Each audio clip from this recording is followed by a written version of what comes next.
All right. We are live on all the channels that we're talking about. Live on video right now. Yes, sir. I'm on with Jamie Morris. Did you guys know when I was a kid I wanted to be Jamie? I wanted to be J-Mo. I had the high white socks.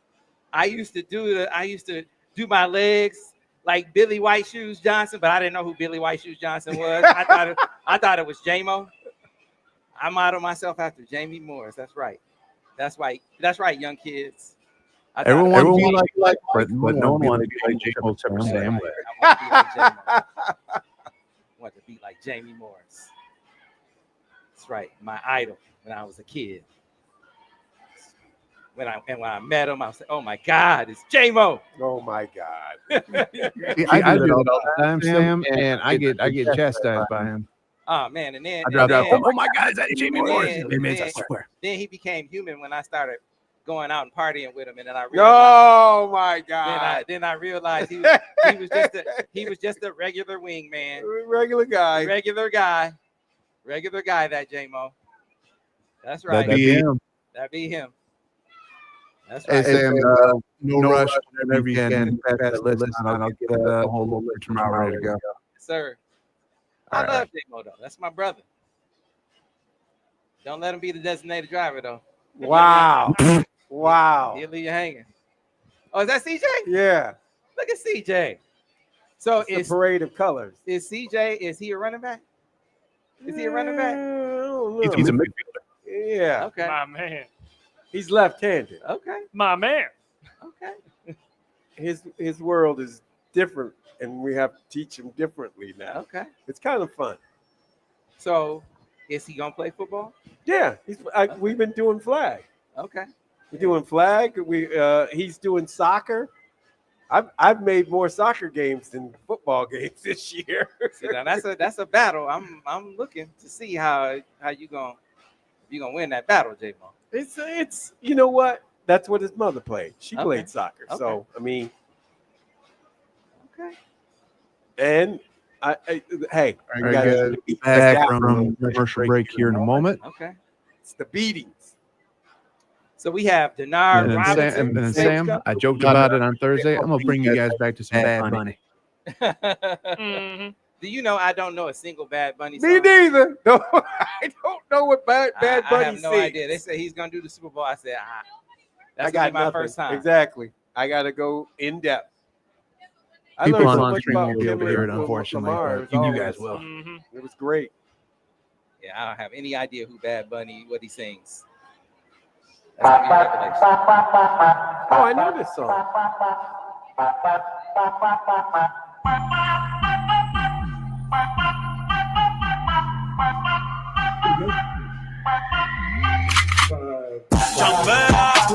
This is the M Zone. And welcome back to the M Zone. Jamie Morris, Matt the Hitman Bizzler, very best guy in the Bizzler. And we got Bobby Toad on the other side with us here on site. And the great Sam Webb. Sam Webb. The great Sam Webb. Thanks for letting me into Sam's world just for a couple minutes. That's like the greatest hits right there. I heard John. I heard Jim Harbaugh and Jim Abbott. All those guys traumatized me at one point in time. Oh yeah, all of them. Man, listen, how did John Beeline traumatize? The first time I met John Beeline, he said, "Now listen, Sam, I'm gonna have to understand with recruiting. I'm gonna have to keep things close to the vest." Now, he warmed up over time. That sounds like he warmed up. Right. Okay. Eventually, John, he loosened up. Jim, it's like Jim, come on, man. It's like Sam, dog. He's like, I don't like having I don't like inside information getting out. Eventually he loses. Okay. Eventually he loses. Right. It's like Jim, like dog. It's like these kids, they let the information. Right. Like you gotta loosen up, Jim Harbaugh. Eventually he did. He did. And Jim Abbott, he traumatized me indirectly. because he played. I don't know if you know this. He played quarterback. I did not know that. Really? You know Jim Abbott was a quarterback? No. Yeah, one-handed quarterback. Amazing. Yeah, Flint Central, one-handed pitcher, one-handed quarterback. Why did everybody leave that part out? Yeah, man. They always talk about the baseball part. Yeah, you know what? yeah, I agree with the baseball part. Yeah. But you playing one-handed football? Yeah, man. Tip the snap, the whole thing. So, true story. I played running back at Flint Central. I wanted to be Jamie Morris. And guess what? Another true story. I fumbled like Jamie Morris. Wow. I fumbled like Jamie Morris. That's right. But I didn't break the quarterback's arm like Jamie Morris. I broke my own arm. That's right. Broke my own arm. And I fumbled when I broke my own arm. Ouch. And so my coach, Joe Ufinger, because I went to actually broke my hand. That's how I fumbled. Right. I got hit, went up for the pitch, broke my hand. Mm-hmm. And I remember going into the locker room, and Mr. Mazie, he pulled my fingers back in the place. Okay. You know, tough guy, right. pulled it into place. Joe Ufinger, who played offensive line at Purdue, he came in, he looked at me. He's looking at me stone faced, like, what's the problem? That's what he said? Yeah. And I'm like, man, coach, look at my hand. Look at my hand. I broke my hand. There's no excuse for fumbling. Right. I broke my hand. He said, listen, I had a one-handed quarterback who never fumbled. What's your excuse? He had no hand and fumbled. You broke your hand and fumbled. I don't see the problem. Right. You got a second hand. Breaking your hand is no excuse when he had no hand and didn't fumble. See, now, Jim, I'm catching strays for a guy who I don't believe it. I don't believe that Jim Abbott never fumbled. I talked to Jim Abbott about it. What did he say? He said no comment. Jim Abbott showed up, and I said, Jim, did you never fumble? He said, Sam, I plead the fifth. Come on, Jim. Come on.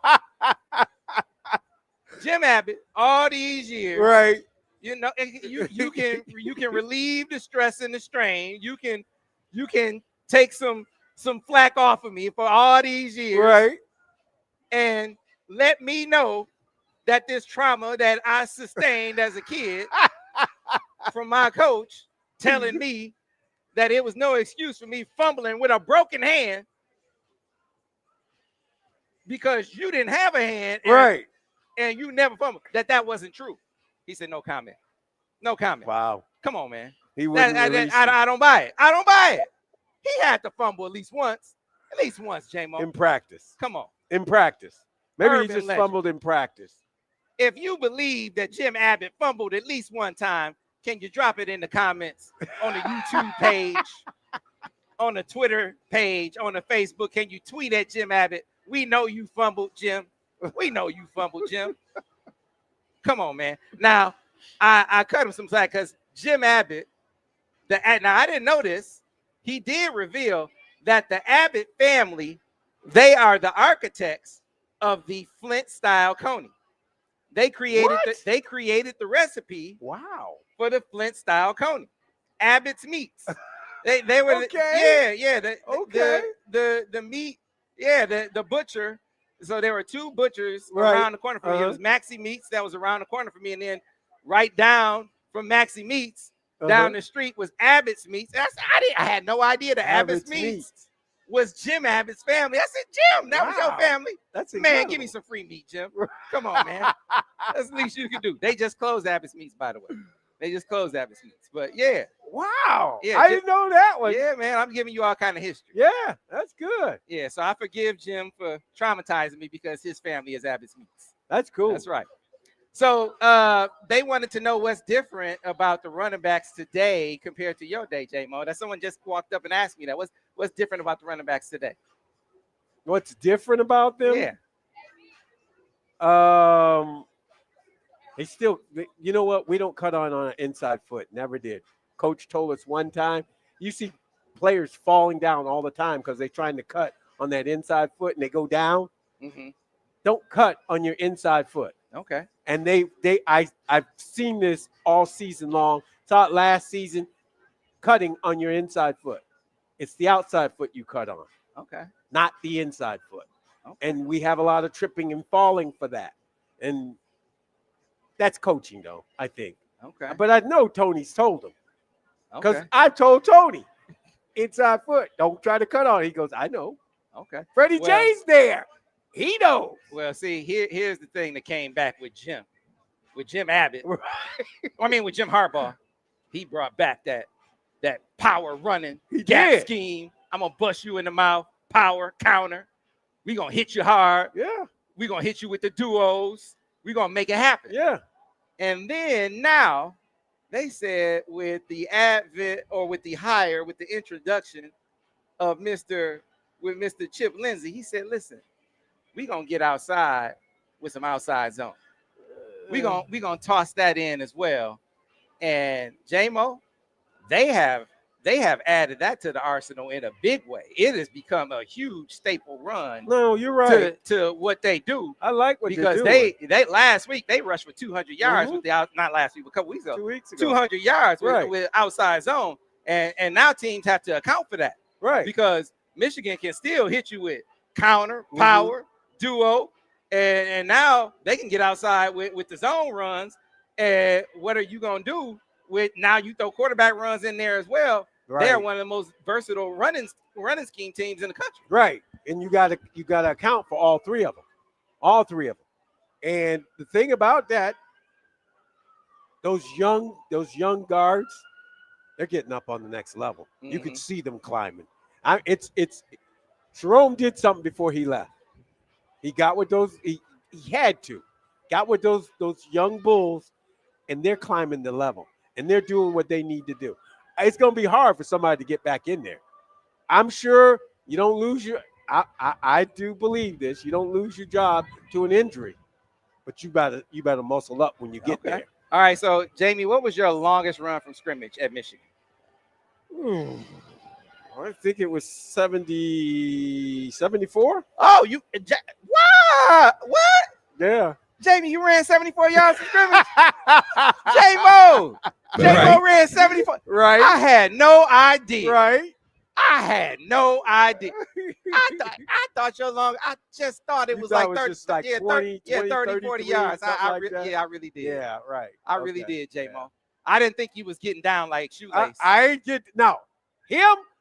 ever get down like that. I think he was getting down like shoelace. I never got down like that. Okay. That right there was sprinter speed. Okay. So, what was your fastest 40? I was a 4.3, 4.35. 4.3. Lace, you think he 4.35? I was 4.35 back in my day. I was 142 pounds. Are you kidding me? I was flying. Yeah, Sam, haven't you heard the intro you used to have? Do you not? Okay.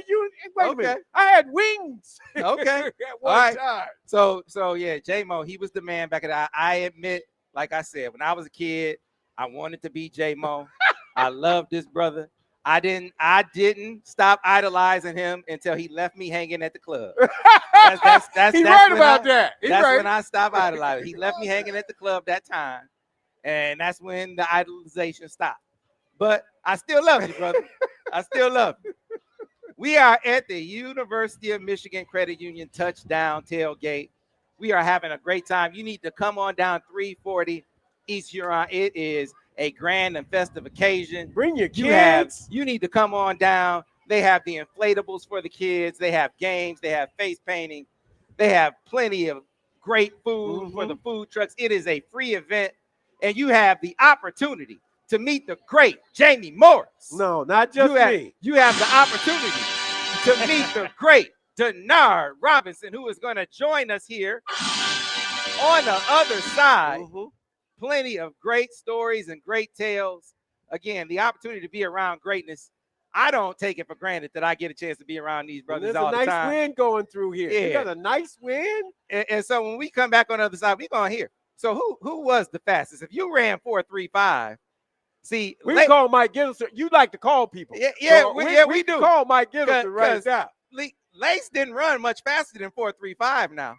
So if you ran 4.35, you just missed that. yeah. If you ran 4.35, He was at 4.2. 4.2. He said 4.32.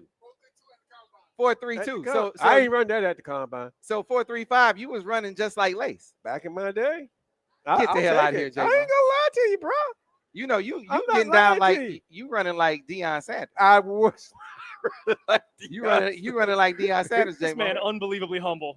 Yeah. I am not Deion Sanders. Look at J-Mo. Remember, I played against Deion Sanders. Okay. I see. This is what I do know about J-Mo. NFL's all-time leading rusher when in terms of carries in a game. Carries in the game. Carries in the game. Yes. That's right. Yeah. You didn't know that about this man? Listen. This man put Timmy Smith out the NFL. This man put Timmy Smith out the league. It wasn't the white stuff that put him out the league. I'm glad we said that. It was Jamie Morris that put him out the league.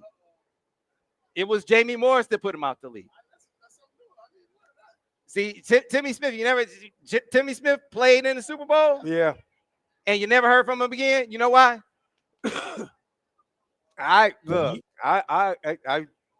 Timmy Smith was a great. He still is a good friend of mine. So I'm not. Timmy Smith is still around. He is still around. Timmy Smith is still around. Still around.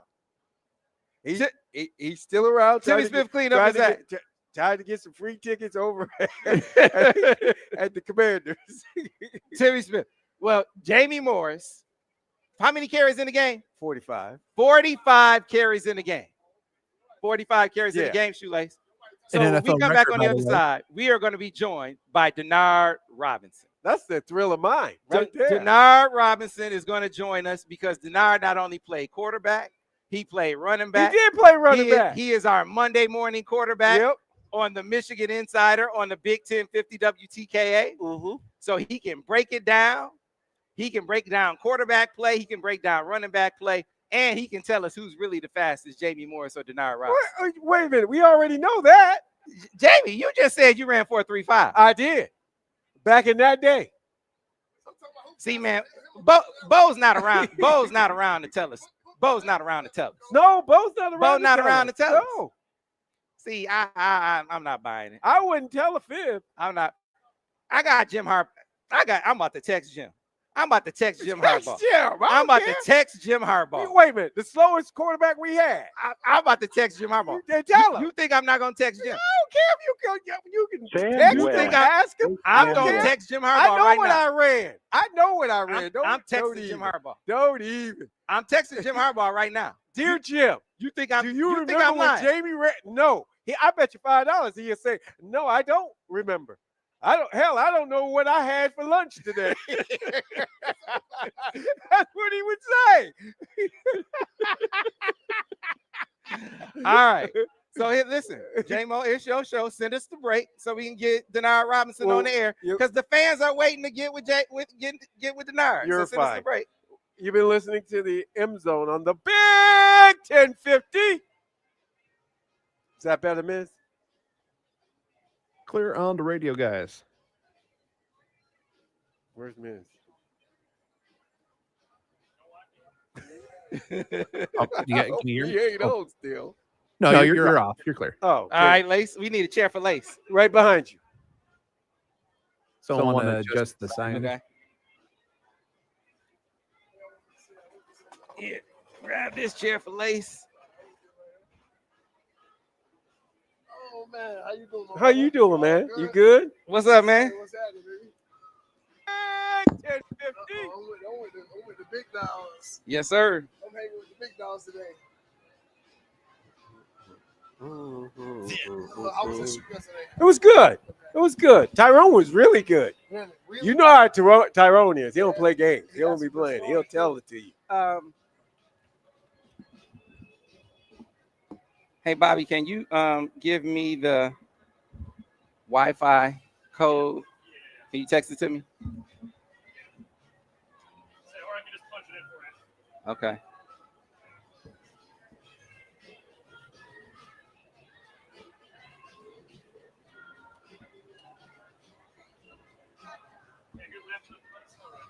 It is hot. It's hot right now. That's I was trying to sit over there too for a second. You should drop back over there.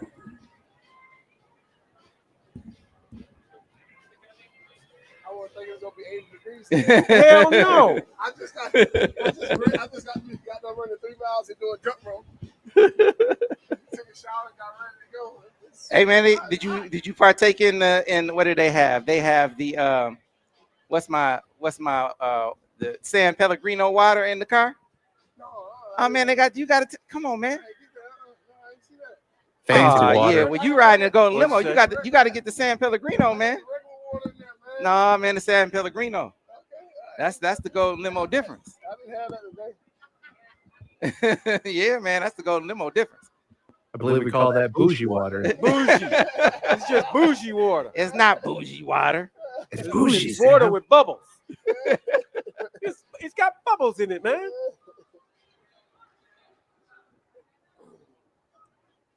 Yeah, I didn't know about that. They didn't have San Pellegrino in Flint. They ain't having it in Deerfield either. Miss, how are They didn't have it in levels? Air Mass either. Let's do a check on Denard. Do you give me a Yep. Can you hear me? Give me a little more. Yep. little, One, little more two, coming in? Little hello. 3, 4, Good, right there. 5. There we go. Hot damn. Hot damn, hot damn, Hot diggity damn. See? I We're ain't going the right only back one. to it again. Unbelievable. Oh man. You saw the Mickey Mouse Club. You sang that song like a big dog. Oh yeah, my kids love it. They love it. They enjoy Exactly. it. I got to play that every time. I got it on my phone right now. Oh yeah, for sure. Ready to go. Exactly. He start to cry. Hot damn, hot Hot diggity diggity. damn. Hot dog, hot diggity dog. Hey, Sam. Yes, sir. Just got a text from Joe Simon. He's calling you Sam Pellegrino Webb. Pellegrino Webb. They didn't have San Pellegrino in Flint. I didn't learn about it until I rode in Golden Limo for the first time. Changed my life. Go to limbo, baby. Changed Get my you life. right every time. I had San Pellegrino. I said, man, bubbles in water. I said, unbelievable. Hit a little different. Hydrate now. Somebody offered me Pellegrino on a plane once, and I said, "Nah, I ain't getting that. No, I don't want. I just want regular water. Just give me regular water. Just give me that regular water. I don't know what that is. Yeah, we grew up drinking out of the water hose. Exactly. Mhm. If you don't burn your lips on it at least once, We then got you should really drink to let it run for a minute. Just a man. little The second. water coming out hot. but Yeah, we that- want It too does hot. come out little- hot. You got to let it run. when you're parched, though, you're just like, I don't care. You just got to get something on your mouth. You go.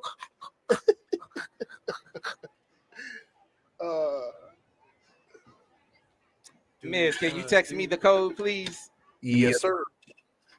Yes, sir.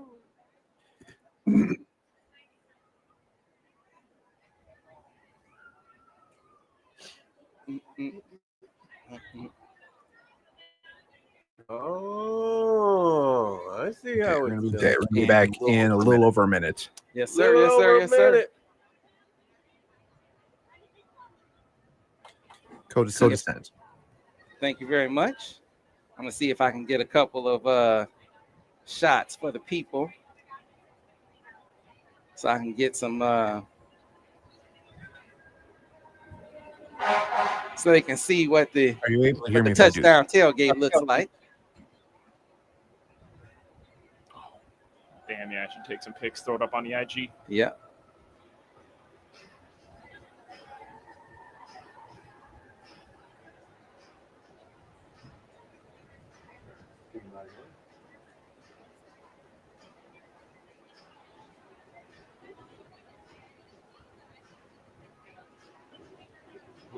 Have me just-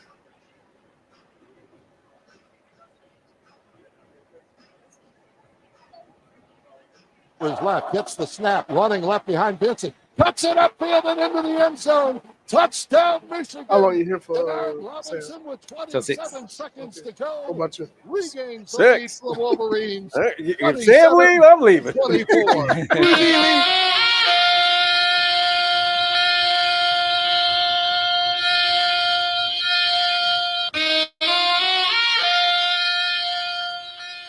Second 5, 4, 3, 2. This is the M Zone.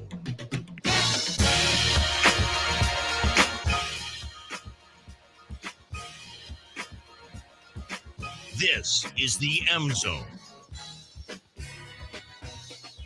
This is the M Zone. And welcome back to the M Zone. Jamie Morris. Matt the Hitman Mizler are back at the office, hitting those ones and twos. You got Bobby Toth on the opposite side of me in-house. You got the great and incredible Sam Webb with us. Yes, sir. Yes, sir. And Having a great time. one of the greatest players in the University of Michigan.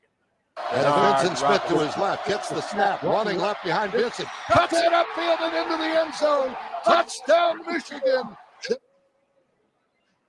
That's an outstanding clip. That was a great clip. You could have replayed it like 100 times. Yeah. You know, but a bunch of times. Jamie, who scored more touchdowns? You or Denard. Denard did? Yeah. You know, being a little fella, Let me hear being it. a little fella, they take you out the game.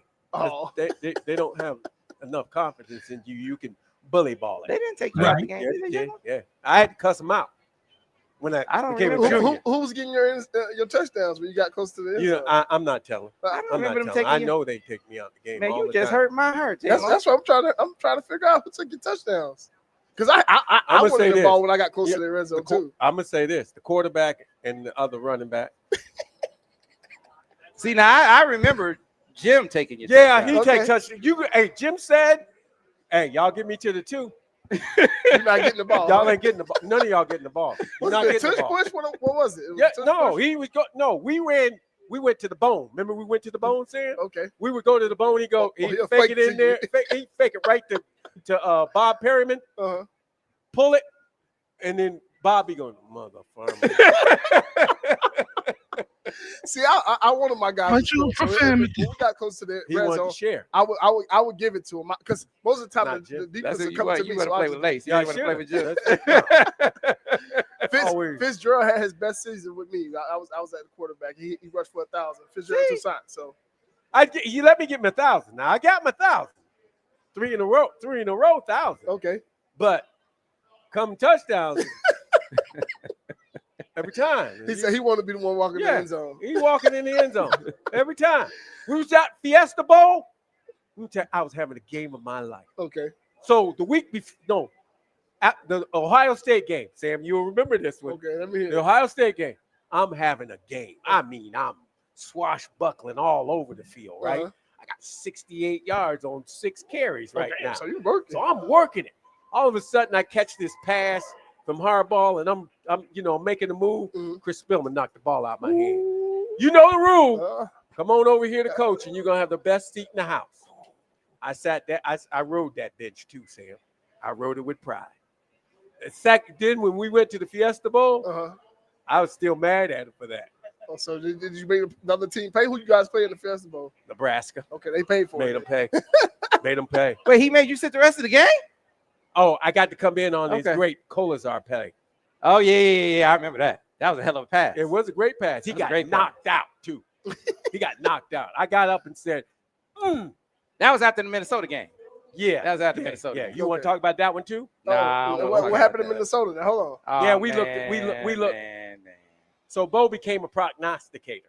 Okay. We was running around acting like we're the number 2 team in the country. Mm-hmm.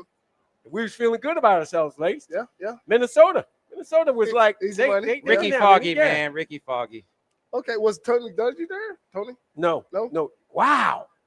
Did you hear what Lace said? Yeah. Was Tony Dungy there? Was he playing? I'm just saying he wasn't great. He taking you back. He's taking it way Yeah, back. he's taking it way no, back. it was Ricky Foggy. Okay. All Look right. him up. Ricky Foggy was a magician with that wishbone, Okay. and he just went down the field on our defense. Mm. And we were not playing well. But at the beginning of the game, before we went out, the last talk, the last speech before you go out on the field, Mhm. Bo decided to tell us, "I don't think we practiced hard enough this week. Ooh. I don't think we gave everything we needed." Oh, so he feeling it. He told us, "I it's- think we're gonna lose this game." Something cooking up. Right. Mhm. I think we're gonna lose this game. I hope we got enough inside Mm. that we could win this game. Now he wins this game. Bo passes Fielding H. Yost as the leader and wins. We already got the plaque. Mhm. We were so confident that we playing Minnesota, Lordy. so we got the plaque already. Mhm. Went down there, had 4 quarters. Mhm. No, came back. We lost the brown jug.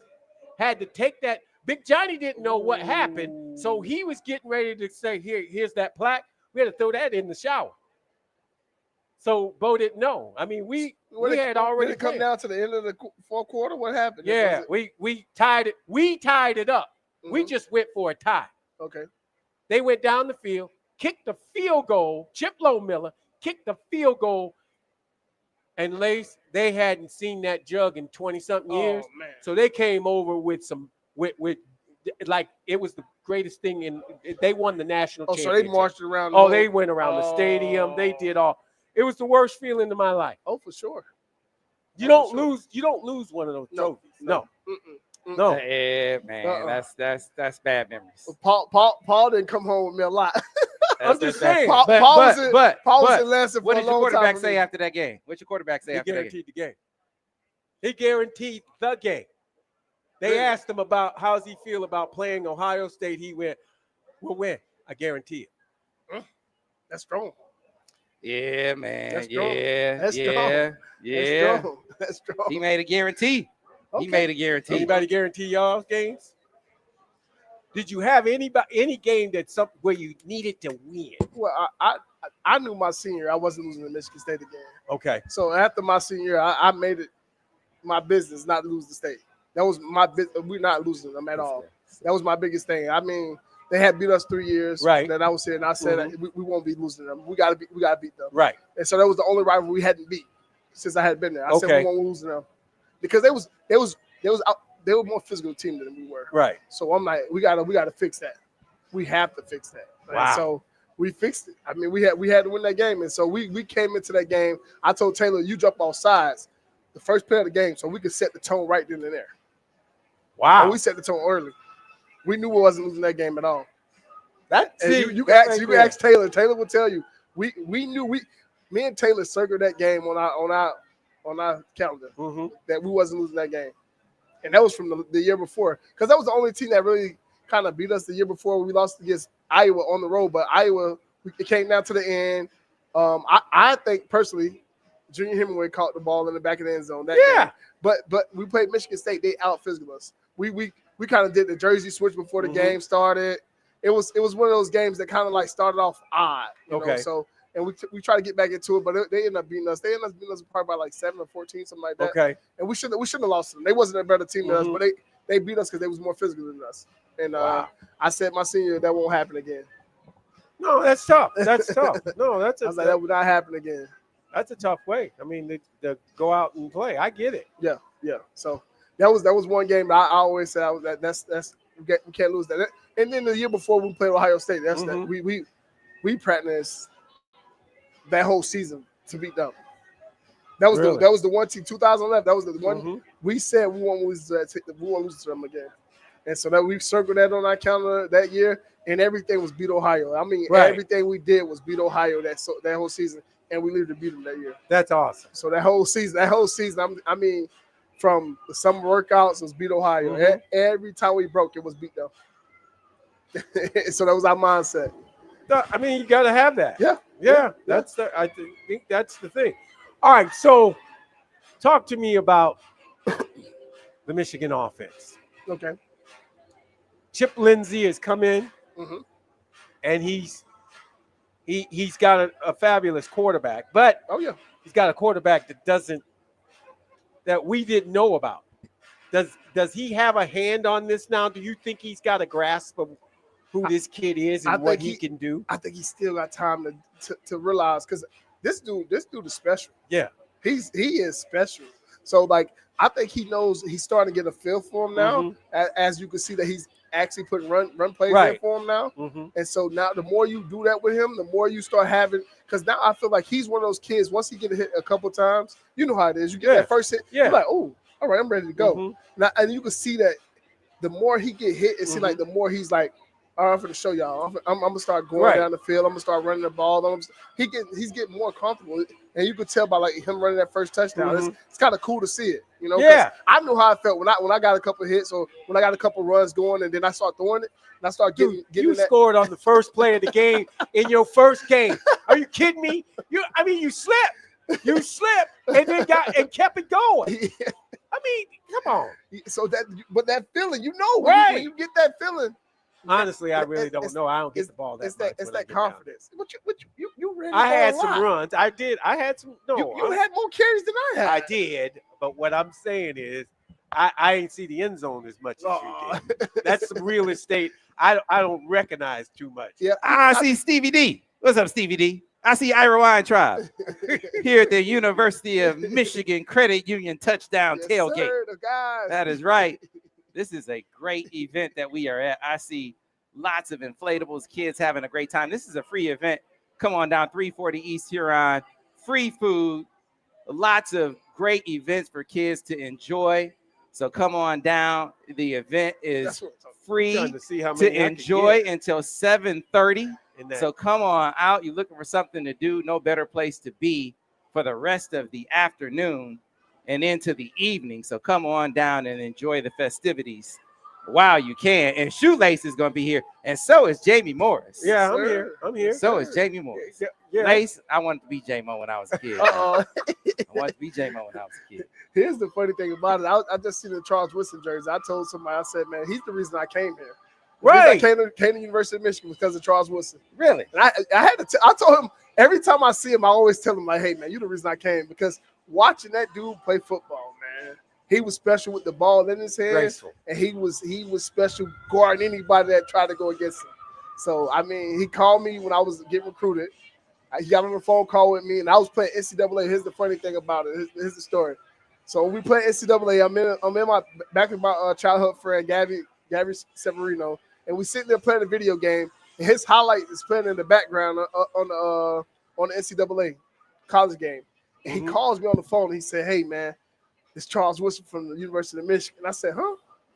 I said, "This can't be Charles Woodson." Man. I'm like, man, I almost hung up the phone. I'm like, hold on. But Coach Richrod had told me expect the call, but he didn't tell me who was calling me. So Charles Woodson get on the phone. He's like, "Hey man, you're supposed to come to Michigan, be the next Michigan great." And he said that. And as I'm watching, his highlight of him walking around before the punt return against Ohio State, he's got his hands on his hip. He's walking around. He catch the punt and take it to the crib. And I'm watching his highlight as he said, "Come be the next Michigan great." And I said, "Yeah, I'm coming." I am all the way in. I am all the way in. Count me in, coach. And so, hey, man. That's how I got here. I remember the first time. So we were freshmen the same year. And we had an African-American studies class together. And I remember him walking in because I went to high school with Andre Weathers, not just high school. So Andre Weathers' childhood friend, he was on the 97 team. Okay. So we went to the same church, elementary, middle school, high school together. And so I was in that class with Dre, and Charles walked in. And I was like, "Who is that?" And he was like, "That's this Charles Woodson." I was like, "Who is Charles Woodson?" He's like, "That's a freshman." I was like, "That's a freshman?" I was like, "That's a man. He's different, man." So I've heard stories about him. Like that's one thing I always ask questions who about. The best him. running back is. That's the best running back in the state of Ohio. That's what everybody said. Everybody said he could have played running back. And so here's the thing. So Charles, when he was a freshman, had cornrows. Yeah, braids, Yes. And so like he looked hard. Like he Wait a minute. he looked Hold hard. on. How hard could he look? You know where he's from, right? But see, I didn't know. So they said he from Fremont. Right. He from Fremont. So I didn't know. Ohio geography. Right. I thought Fremont was like Cleveland. Right. Yeah. Man, I went to Fremont. I was like, man, this is far. I was like, Charles, you're from the country. This ain't no hood. I didn't know that. I didn't know that either. I was like, I was like, Charles, you're from Children from the Corn, man. Lace ain't never drove down to Ohio. He never went down to I drove past it. I actually Lace. because he got a statue. Right. So I Lace. won't pass it, but I haven't really seen the whole Lace. city. He from Little House on the Prairie. Right. That's exactly right. You're amazed Lace. by it. No, It's just Lace. really. Yes. Lace, you think he old dog? He ain't old dog. No. He from Lassie. Right. Really? Right. No. I I was like, no, Charles, you had us fooled. Bro. He did. Really? Oh You my had God. us fooled. He fooled us. Then. What? I thought he was like from You had us Cleveland. It fooled. was the same marriage of Cleveland. Or You had us like fooled. No, man, Akron. I told him that's. I was like, you got, hey man, you got, No. but ball player, Oh, yeah. ball player. Oh, They yeah. like they told the story like he fought Amani Toomer the Yeah. first week. And that's the story I got when I first got on. Because I'm like, man, what was he like when he first got on campus? And I'm asking Smitty, Paul Smith, the athletic trainer, obviously. He's like, yeah, the first week he was fighting on Mars. I said, what? He's like, yeah, it was the first 7-on-7 they did. He had to, he kind of showed guys that he ain't backing down from our best receiver. And so I'm like, that's what I got to do then. That's exactly what I got to do. I got to do something like that to get myself known. So that's what I did. You did? Oh yeah. Who did you fight? I didn't fight anybody. Wait a It was minute. different. Really? It was different. Really? I'm a quarterback. He's a quarterback. I can't fight. I can fight, but I can't. fight Wait. a So player. quarterbacks can't fight. No, I can fight. So Devin can't fight.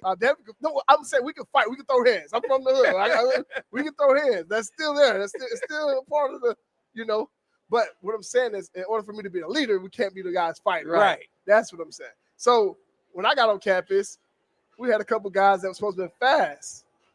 And I'm coming on campus. I'm like, all right. I get on campus and everybody like, who's this shoelace dude that everybody talking about? Is he fast or whatever? So I asked who's the fastest guys on the team. And they say Troy Wilfork, Butch Wilfork's son. Right. And then Darryl Stoneham.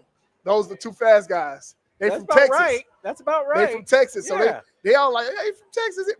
What you gonna do? I'm like, man, look, this is Florida speed. It's a little different. And so we get to going back and forth. I said, all right, let's go line it up. And let's just say they didn't finish the race. They didn't finish the race. So I showed them real quick early that I'm the fastest guy on the team, and y'all gonna know that. And You gonna know that right now? Yeah, right in there. Let's establish this. Let's establish that. the And gate. so if any questions come up, if we got to race again, they know who to come to because I'm the fastest on the team. Wow. So that's how I came in. So we put it Was Butch gone by the time you got here? Yes, Sam. Butch was J-Mo. I'm Yes. sorry. Yes. J-Mo. I'm sorry. Let's keep it clear. My brother Joe and Butch were the See same now, year. now Joe. Joe was that dude. Talk to me. Joe Yeah, was that Joe dude. was that dude. See now, before I wanted to be J-Mo, I wanted to be Joe. Okay. See now, Joe did it in the Super Bowl. Mm. I'm not slighting you, So J-Mo. it's okay. Like I'm I, not slighting you. It's fine. I talk trash all That's the time. fine. Joe was that guy. Okay, that's what happened. Yeah. I tell people all the time I'm not the best athlete in my family. Right. I don't say it to my brothers though. I don't say. No, I don't tell them If- that. if- Right. if you're my brother right yeah. here, I'm gonna tell him no, Right. he's not better than me. But my brother is. I have two brothers that are better athletes than me. Right. And I so get it. I just happen to be the one that made it. So Right. Yeah, man. Yeah. I appreciate my brother Lace coming out. You have been offering some great commentary Great commentary. on Mr. Bryce Underwood. Okay. So before we get to this break, coming off of this bye, Oh yeah. it really feels like Michigan is about to see something different from defenses because they've been running it down teams' throats here. Mhm. Right. They They just stack Nebraska, and you Right. listen to Matt Rule. Matt Rule, who talked real slick about Dude, everybody. talk- Oh, yeah, for sure. Yes. He was talking different. He was like, "Oh man, hold up, Michigan. Hey man, this quarterback they got. Oh, Jason Barham. Right. Oh, you see this running back? Right. Oh yeah. Hey, they got some different stuff. But he said, now wait a minute. They gotta pass the ball. They got to pass this ball Right. though. Right. For them to be what they're capable of being, Mhm. they're gonna have to throw the ball for more than 150 Right, yards. yeah. That's for sure. So his point is, Uh-huh. now teams are about to start loading this box. Mhm. They're about to say, okay, we're not gonna just let you run for 200 plus Right. yards on us. Mhm. We're gonna say, we're gonna line up, we're gonna man you, we're gonna press you. Mhm. We're gonna say we're gonna man you up and see if these receivers can beat our guys one-on-one and see if this quarterback can beat us down the field. So Right. Lace, they're gonna see man to man. They're gonna say, Can your receivers beat Beat us? us, yep. Now, can Bryce can he drop back? Yeah. And throw the football. So what is he gonna have to do now to beat teams? You just gave them the answer already. Play action. You load the box. Play action. You go right behind them. If you go play action, they gotta respect the run. So as soon as he turns it back to the defense, they're gonna come down. And so guess what? Our receivers get to get downfield. So I'm happy about it because now the play action is gonna be a part of the game. So that's gonna be big for him. And get like we talked about Monday, boots. Get him on the edge. Get him on a couple of nakeds. Let him start going towards the line. And if he could get down, if they cover everything, he can run. So let's do those little things right there to get himself that feels those down the field. I think that's gonna be the biggest thing. And we got to see what McCullough gonna do. If he starts showing up big on those down the field throws like he did in Oklahoma, we can just give him at least 3 shots down the field. I guarantee he come down with the ball. Yeah, so let me put this on wax, as they say. Andrew Marsh. There's a reason Fred Moore hit the portal. Yeah, there's a reason. Yeah. So Andrew Marsh, he was coming is about to get some tick. Oh yeah, is about to get a lot of tick. We just talked about Texas speed. That dude got some speed too, man. He about to get a lot of tick. And he blocks for him. The kind of tick where, okay, young fella, we even gonna let you play through some mistakes. Right. Now that you can't be belligerent with the mistakes, but you about to get some run. You've been here for a minute. Yep. Feel like you know the offense a little bit better. We need some guys who can be explosive and make some plays. Let's see you get some work. They should. Yeah. They have to. I mean, he's one of those guys he's built for these type of moments. I think watch it. If you watch his high school highlights, and I know it's college, but now he's gonna show you why he's special. And he was not special just any place. He's special in Texas. So he wasn't one of those guys that just stood out and not to knock Idaho because we love Idaho. We love Idaho. You know why we love Idaho, right? We love Idaho. We love Idaho because Coastal Loveland. Coastal Loveland. Right, yeah. We love Idaho. But he's not one of those. He's from Texas. Texas got a lot of talent down there, and he want to get a lot of good talent. And I think now that we probably got a couple packages for him to be special this weekend. And I think we're gonna see him come out, and we're gonna see McCullough do his thing this weekend. Yeah, I think because the play action is gonna be on display this weekend. I think that's gonna be the biggest thing this weekend. Play action. Yeah, man. He got an opportunity. I was talking about last week, heading into the bye, right? That he need to get more of an opportunity now coming out of the bye. I think that opportunity is about to. I'm not making any advance announcements. No. I'm just giving you my feeling about things. Yeah, the young fella about to get a lot of tips. You've been talking about Andrew Marshall since the season started. So I think it's about time for him to. So they're gonna let the young man go. They're gonna let the young man go. It's time to let the dog eat. Put it this way: let the dog eat. The head coach wants to. If the head coach wants to see some things, the head coach is gonna see it. Okay. I'm with you on it. Hey, I celebrate it. Yeah, but you know how it is, Jamie. When you practice, you see things. Yeah. You see the look. You see what he's getting better at and everything. And I get it. They didn't want to put him in being young. You know what I'm saying? He's young and get his confidence going. Yes, sir. But now he feels good. Oh yeah, he got 4 games under his belt. Right, right. And look, you get it because, like you said, hey man, it's not just. That you got to be able to do everything. Oh, you can't just say run this route. Doug Karsh in the building. You can't just say run this route. There's a lot of other things you got to be able to do. You got to be able to make adjustments. You got to be able to do the shifts and motions. Yes, sir. There are a whole lot of things you got to be able to do in order to be able to get in on these plays. Oh, for sure. Because I tell people all the time, you got to be as a receiver. You and the quarterback got to be in sync so much. That if you see that you're supposed to be sitting in the zone and the quarterback knows you're going to sit in that zone, he's going to put it a certain way. And so that's what I always tell people. It could be a on-time throw, or it could be, hey, I'm throwing you here so you can turn this way because I see the defender this way. So you got to protect these guys. So I feel like he's ready now because he's been here he came in December. So he was actually in Florida with those guys. Mm-hmm. So now he's here now. He got a chance to be special this week. I think, and now Wisconsin don't know what to think of him They don't know him yet. Yeah, you were there doing recruiting, man. So what did you see during his recruitment? Man, that kid is special. And he's one of those guys that I watched him on the sideline. When we watching practice, and I was watching him with him. I was sitting here standing there with him. And he's just looking at all the route running, the guys running routes. He's like, okay, I got to learn how to drop my hips like that. Like he's one of those guys that's working on those details while he's just watching on the sideline. So I'm recruiting. I'm sitting here watching him with him. And he's telling me all the things that he's going to have to work on when he gets to Michigan. So I already knew he's going to be special already. But it's about learning the plays and being able to play fast now. Right. So now when he get that chance, man, he's going to be special.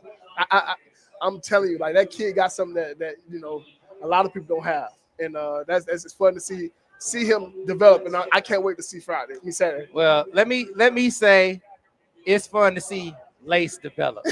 No, real talk. No, you're right. Real talk. As an analyst, straight up. I mean, obviously, as a coach, you're doing your thing as a coach. Yes, sir. But as an analyst, man, Yes, sir. you can do this. I'm Like trying, if man. you I'm decide that you want to be in the booth, trying. if you want to do that, you can do that too, Lace. You could do that. You can do that good. too. Thanks to Sam Webb. Yeah. He got me right.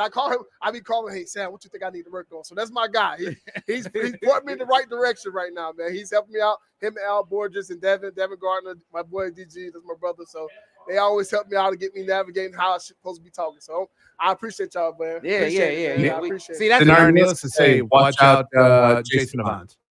Oh, Jason. Oh, yeah. that's a guy. Yeah. I didn't get in contact with See, him. that's what you're supposed to do when you call somebody up and you say, "Hey, take care of me, steer me in the right direction. Yes, sir. I need you to be my Yeah. wingman. Mhm. Take me home. If we going out, take me home. Mhm. Yes, sir. You know, You gotta have one. Yeah, you gotta have a couple. one. you gotta have one. you gotta- If we going out, Yes, sir. right? So somebody got to stay sober Somebody. because somebody. we got to get home. We got to get home. So if we agree Yes, sir. that you gonna be the one to drive us home, And I'm gonna be right there clean. then you gonna take care of us, Got right? my water ready to go, baby. You We ain't right. doing nothing else. Juice. So and you not gonna violate. Mm-mm. You gonna take care of us. I done learned my lesson, man. Lace, that's not. It's not about you. Lace, That's about me. Lace, that wasn't about you. That was who about that me. was? That wasn't. That Uh-oh. was about him. Oh, you done did him like that?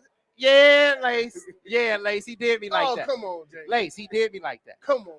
Lace, There's a lot of Lace. pressure in there. Lace, Lace, A lot of Lace. pressure. Lace. Oh, you must be that scene. Okay, no, I'm Lace. quiet. Be quiet. We on My air. idol. We on My air. idol.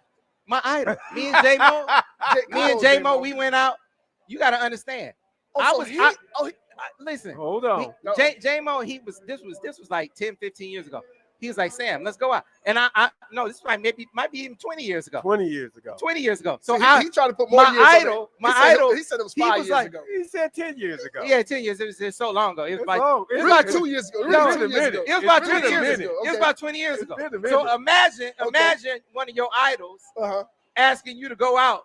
You just so in awe. You like, oh my God. Oh my God. My idol asked me to go out.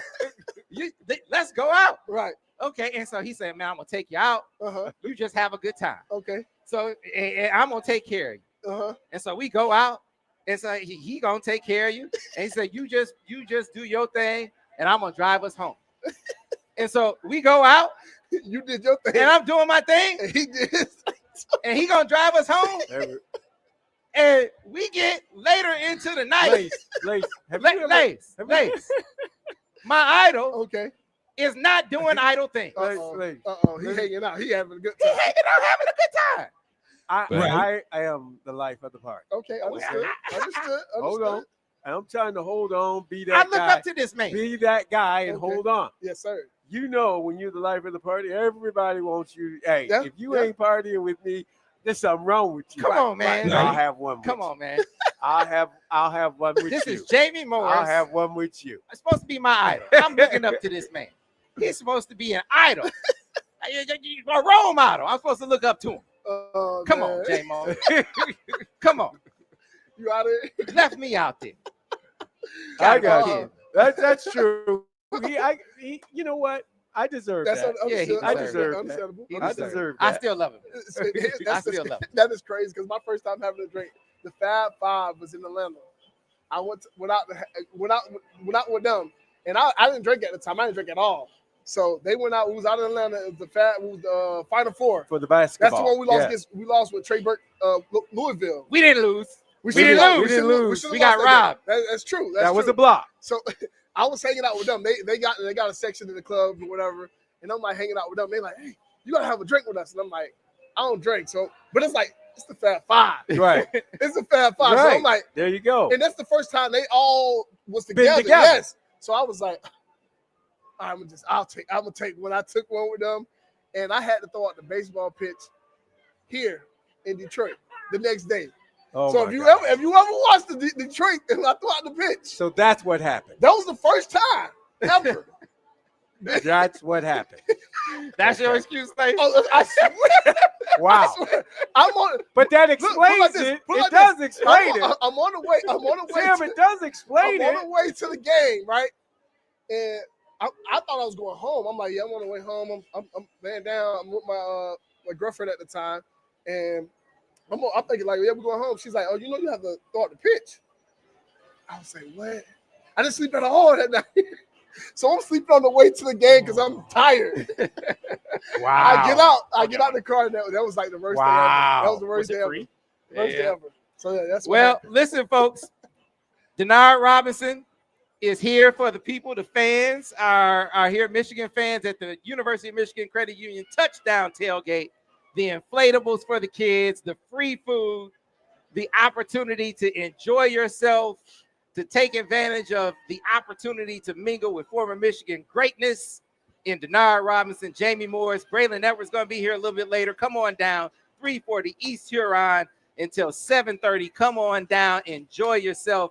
We're going to be here for the next, I don't know. How long are we here, J-Mo? For the next hour and a half. Yeah. So we're going to be here having a great time. We hope to see you here. We got to get to a break. J-Mo, take us into the break, man.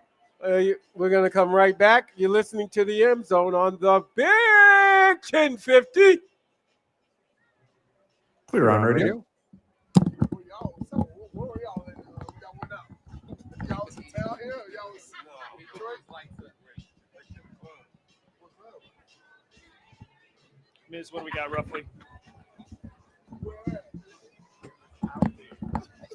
Be back here in about 5 minutes. All right, thanks. I had a good time. Yep. Yes, and everybody, I got everybody to come. They all like, Jingle. And I'm like, nah, I'm gonna have one. I'm gonna have one with you. I'll have one with you. I'll have one with you. Sam looked at me and said, J-Mo, What are you doing? I'm like, dude, I'm so sorry. Yeah, understood. And I just, it was just like, okay, dude.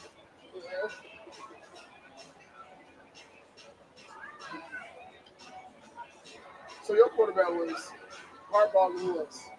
Demetrius Brown. Really? He was one of the first, right? Yeah. No, one of the first is Dennis. Dennis, and then who was the other? I think it was like 2 before me, right? Yeah. 2 or 3 before me. Mhm. Yeah, Mike. Don't forget Michael Taylor. I can't forget MT. He didn't play much. He played until he got hurt. Okay, that's what it was. He played until he got hurt. Yeah. Or something like Yeah. that. 'Cause I was talking to him. I talked to him a couple times. Because when I first started high school, I started my first year, and those guys came up talking. And you know, when I first got here, they wanted me to. Smile, guys. Not that smile. Smile. I'm smiling. They wanted me to cut my hair and stuff, but it was like they're not ready to see a back quarterback and stuff like that. Yeah, dude. And I told myself, I'm not cutting my hair, man. They're gonna have to. Eric Mays did a speech on that. Really? When we had our 100th anniversary of Michigan football, we were all together, and they put Eric Mays got up and said, it's time for Michigan to accept athletes for what they are.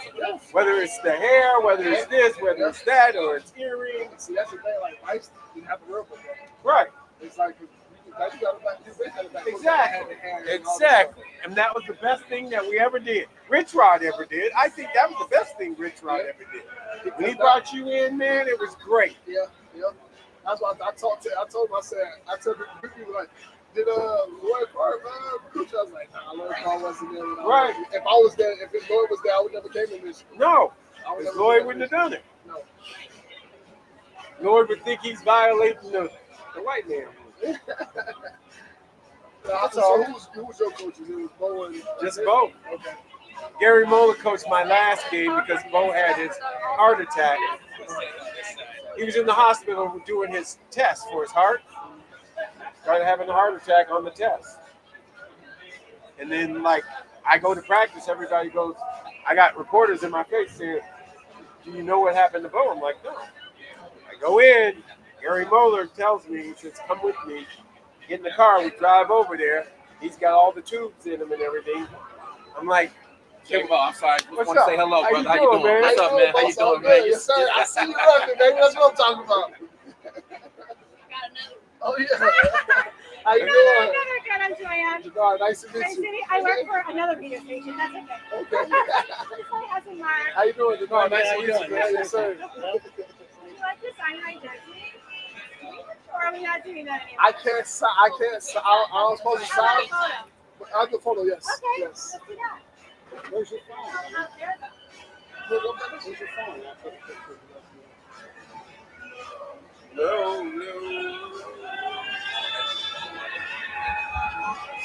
where is Billy Taylor?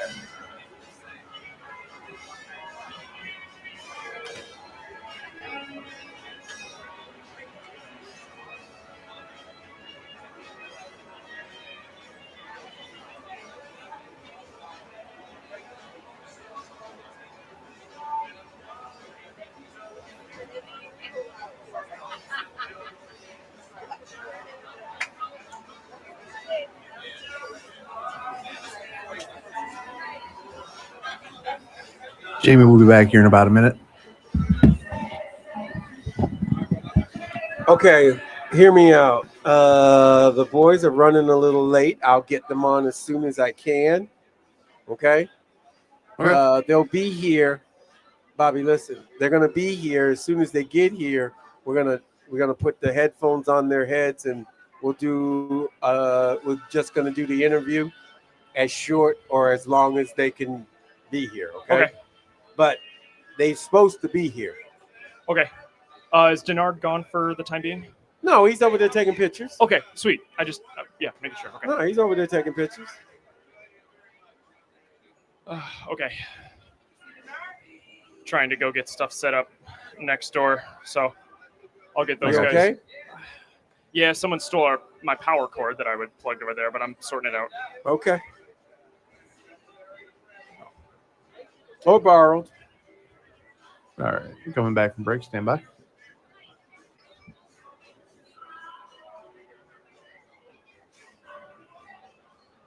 Back in 5, 4, 3, 2. This is the M Zone. And welcome back to the M Zone. Jamie Morse and Matt the Hitman Misler back at the office doing the ones and twos, holding it down for us. We got Bobby Toth here doing the producing here. He's a little worried about his electric cord that someone just borrowed. You'd like to bring it back? We got people stealing cords out here. Everything's free except them cords. And of course, the great Sam Webb is here with us at the tailgate at the University of Michigan Credit Union touchdown tailgate. Touchdown tailgate. I'm trying to think of the name. And we're live. Denard Robinson's out there taking pictures with the fans. Come on down. Come here. It's fan friendly. It is family friendly. That's what I want to say. I'm trying to get my wife to bring CJ. Trying to get him over here as quick as possible. And we got other former players. And the great 7 Michigan men of Michigan. They'll be on their way. Billy Taylor and Glenn Dowdy, they're gonna on their way, and they're gonna receive an award on the at the 50-yard line tomorrow at halftime. So we get a chance to see them, talk to them. So we got a lot of things still going on, and there's people coming through. There's food trucks galore on the other side, on the other side on Washington. And you got Huron, as Sam says, we're at 4:30 Huron Drive. So come on down, come see us and talk to us, and we're talking football, we're talking everything else too. And just having some fun. Sam's setting it up right now. I think we're going to get lights. Ooh, baby. the production value out here. I mean, Mother Nature decided to put a little shade up for you guys. I miss it is cool in between these buildings. They put this in the right area. It is right here, cool. There's no sun. You got the sun. There's no sun now. Earlier we had a wicked we was sun. baking. We were baking. We were baking. But now we sitting relaxed. Oh yeah, and got a little cool breeze going through. So this is good. This is gonna be nice. And one of the games, Michigan games, biggest guy in the game itself is coming on his way. Billy Taylor, Dr. Billy Taylor will be over here soon and tell us about the award he will be receiving in the at halftime at the Wisconsin game. Oh, that's awesome. Yeah. It's something that we forgot about, but it's these young men, what they did when they came here, both on and off the field. So it's a great opportunity. Nice. And nice. I see Cheyenne eating some tacos, man. Oh yeah, gonna get. Hey, these tacos are free, so we're getting it's some free. Tacos. It's for me, but I can't eat until the sun go down. So I'm free just video. waiting. Oh yeah, exactly. yeah. So got a popper. So it ain't electricity. No, That's it's not. Literally, No. quick double take. Make sure none of our gears blowing up. Nah, little kids with fireworks. No. Okay. Hey, Jamie, I don't know if you know this, but breaking news out of the NFL: no number 8 for Baltimore this Sunday. Hey, they got Who they got on Sunday? Great question. Miz will beat me to it. Don't even know what I'm talking about. Baltimore is hosting Houston. Okay, so a pair of 1 and 3 teams. Okay, all right. Yeah, well, if you're gonna miss number 8, you might as well play that team. More than half of their Pro Bowlers from last year are they're all hurt. Injured. Yeah, right, like their whole hurt. team's injured right now. No, they're all injured. They're hurt. Is it his hamstring, Miz? Is that the reason why? Because he came out. I thought he came out the game mad and he didn't want to play. So, I mean, but it's his hamstring. And when you get a hammy. No, you rip a hammy, you're going to be mad. Right. But it's not because you're losing. It's because you can't move your leg. No, the hammy's it'll hang around for a while. Mm-hmm. So you could be in some pain. So it's a good thing. Get a chance to rest that hamstring. Hopefully he can be back in the next week or the next couple of weeks. Mm-hmm. But it's been announced Cooper Rush is going to be taking the start on Sunday. Cooper Rush. Yep. I haven't heard that name in a million years. Wow. I mean, that's the former backup. Dallas Cowboy backup. Who knew that was the quarterback, man? That's crazy. That's what Big Sweet says. We some of these backups, they may not be able to play in the NFL. We're just taking a chance. But somebody who did play as a backup was Mac Jones. Mm-hmm. Who? Mac Jones. Who? Mac Jones, baby. He got it done. He got it done last night, Miz. MJ on fire. You got to give him credit, man. Oh yeah. I mean, seriously. They sacrificed everyone else on that team just to try and pray to the gods that Christian McCaffrey stays healthy. Everyone else has been going down. Right. No, you're right. And they made great plays. They made great. He threw for over 300 yards, didn't he, Miz? Yeah, he did. I believe so. Yeah. I know Stafford threw over 300. Stafford Stafford was good last night. He was good last night. I mean, Mac Jones looks like he got beat up to the point. Dude, Mac he was Jones. dry heaving. It was his knee, his shoulder. It was everything, but he kept coming back. He kept coming back. Like a true flu, he kept coming back. Get your Mac Jones shots. Get your Mac Jones shots because he was playing. He was balling. He was doing his thing, which worked out for the 49ers. It worked out really good. So for having that many people out, the fact that they're still 3-1 is like, all right, they'll tough it out this season. We'll see. Oh, I mean, they were picked to go to the playoffs, right? I mean, they're never not picked to go to the playoffs. But I mean, it's all right. I don't have that. I hate to poo-poo the 49ers, but I'm going to poo-poo the 49ers. I don't have that much faith that they're going to keep it up. Even if Mac Jones is truly, playing well the whole time, I mean, him and McCaffrey are just – I don't think they're enough. No, you're right. It's going to be tough because they don't have game breakers. Mm-hmm. They don't have game breakers, and their defense is a little weak too. I mean, when you look at it, that's what it looks like to me.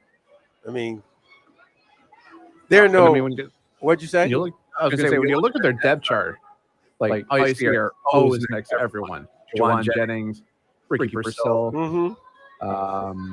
You got guys on the IR. Brandon Ayuk is out. George Kittle's on the IR. And then, I mean, just look at the weapons. Mm-hmm. Oh, yeah. I mean, Kittle's out for like more than half the season, isn't he? At least for 4 weeks. Oh, well, he went on whatchamacallit? He went on IR. Injury reserve. Yeah, for some reason I thought there was a report that his injury was like an 8 or 9 week injury. But if it's only 4, all right, maybe they got a shot still. Well, you shut it down. Well, again, that's just minimum. Right. I mean, if he could come back early, I'm sure that young man wants to come back. He loves playing football. Mm-hmm. That's the one thing the tight ends, they want to play. It has been funny seeing all of these George Kittle commercials now that he's out. It's just seeing all these commercials from players that aren't playing at the time. I don't know. It makes me chuckle as much as I don't want to poke fun at them being injured. It's always like, wow, what incredible timing, advertisers. That could not have worked out worse for you. No, it's been good. It's been real good. All right, Sam.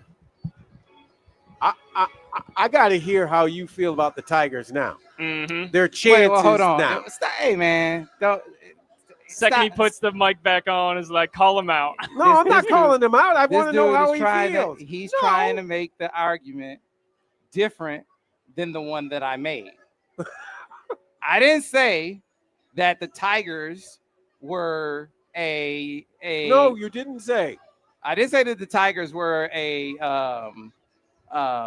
lost cause. Mm-hmm. I didn't say that hey, stick a fork in them.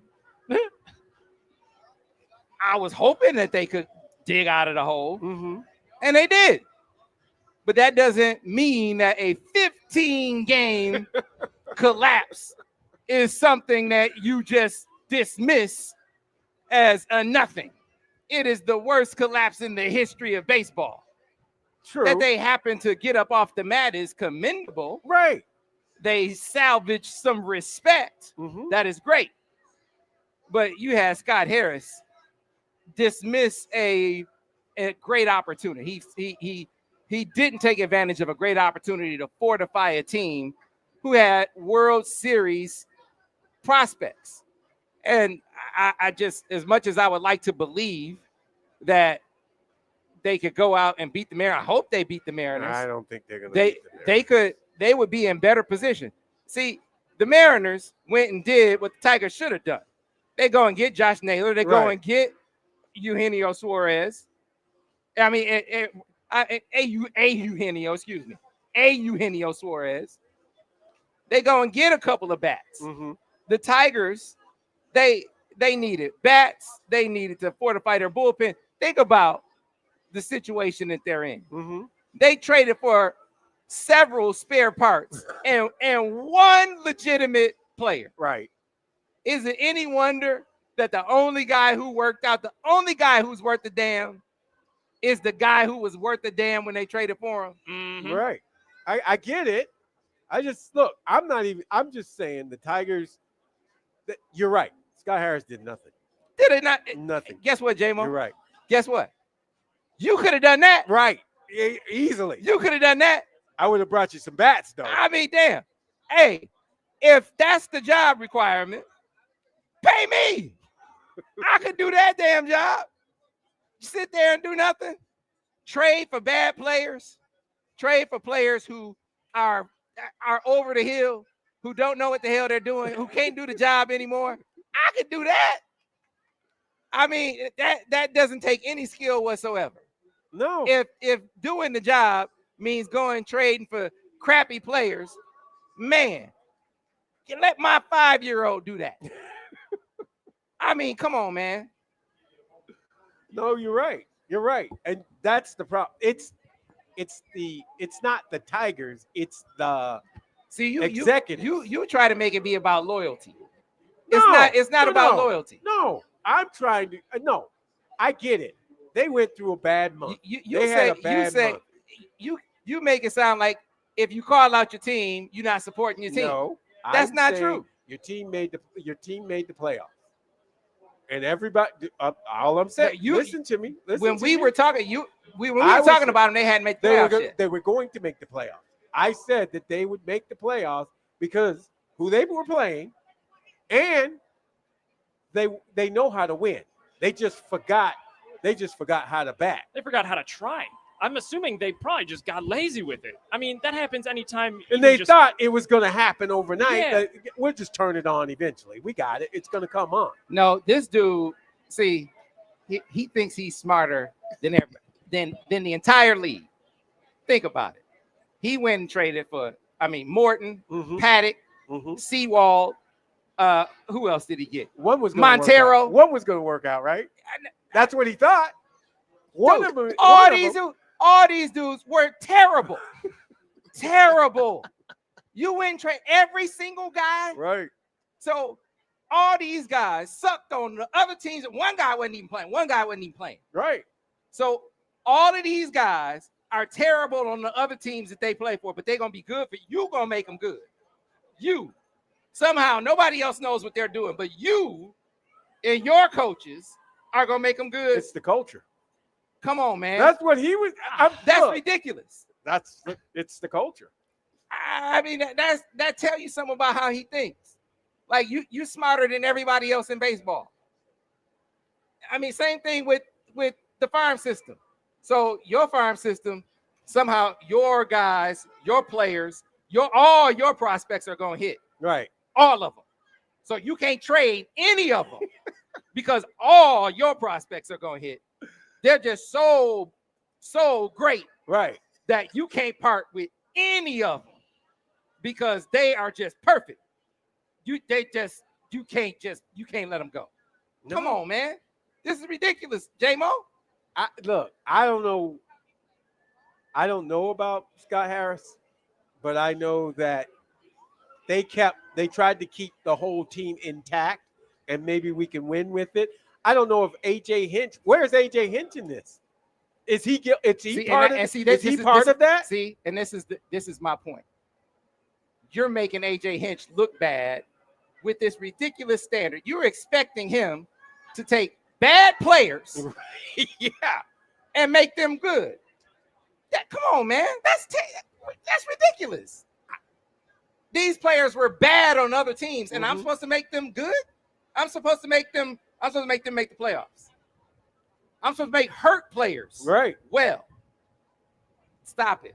No, that doesn't work. That doesn't work. Now, fortunately, it worked out. Right. He was able to salvage this. Yeah. He was able to get them together. But like he was expecting Chris Fetter to take these pitchers and sprinkle Fetter dust on them and make them be miraculous. Stop it. Get some help. Exactly. Miz gets what I'm talking about. Miz gets it. Miz gets what I'm talking about.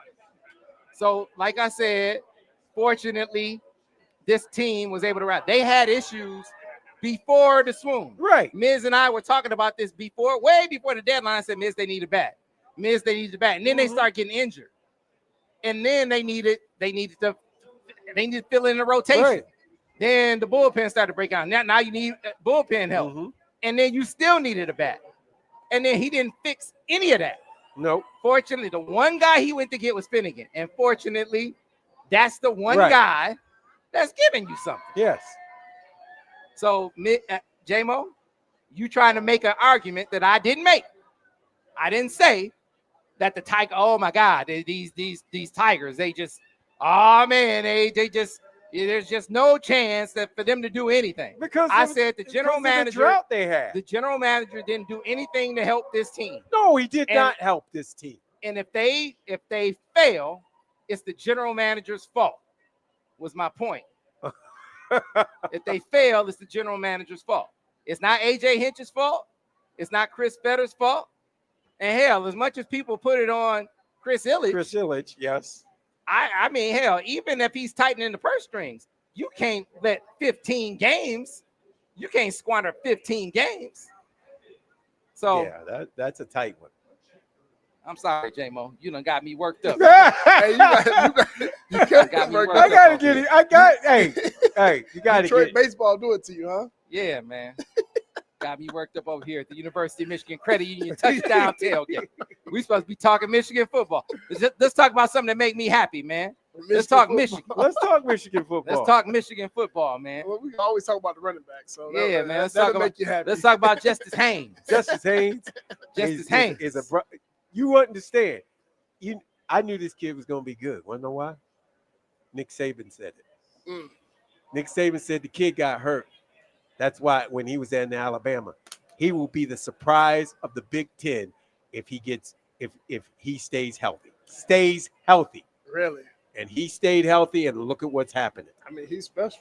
He's special. And I don't care. That kid's got vision because Mm-hmm. when he was in Oklahoma and they ran that power play, you had them two tight end, the two tackles go one way.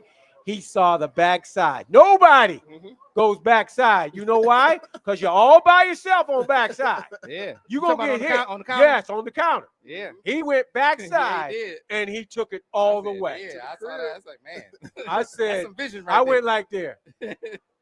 That right there, that's a first round pick right You there. can't Right coach there. it. You That's- can't he got coach something that. they can't coach. No, you can't coach Can't that. coach it. The way he was running, I mean, now he's running. He done fired everybody up, got everybody fired up. And then the second guy, Marshall, I like him. I like him. He hungry now. Oh yeah. Somebody ain't been feeding him. Mm-hmm. Now he wants to eat. Yeah. Well, he had 9 carries, 10 carries. Yeah.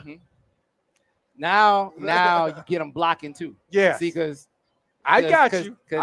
Because Justice cost yes. he cost old boy a touchdown. Yes, he did. Yeah. He caught Bryce like, hey man, hey, you remember you was yelling at me in that game?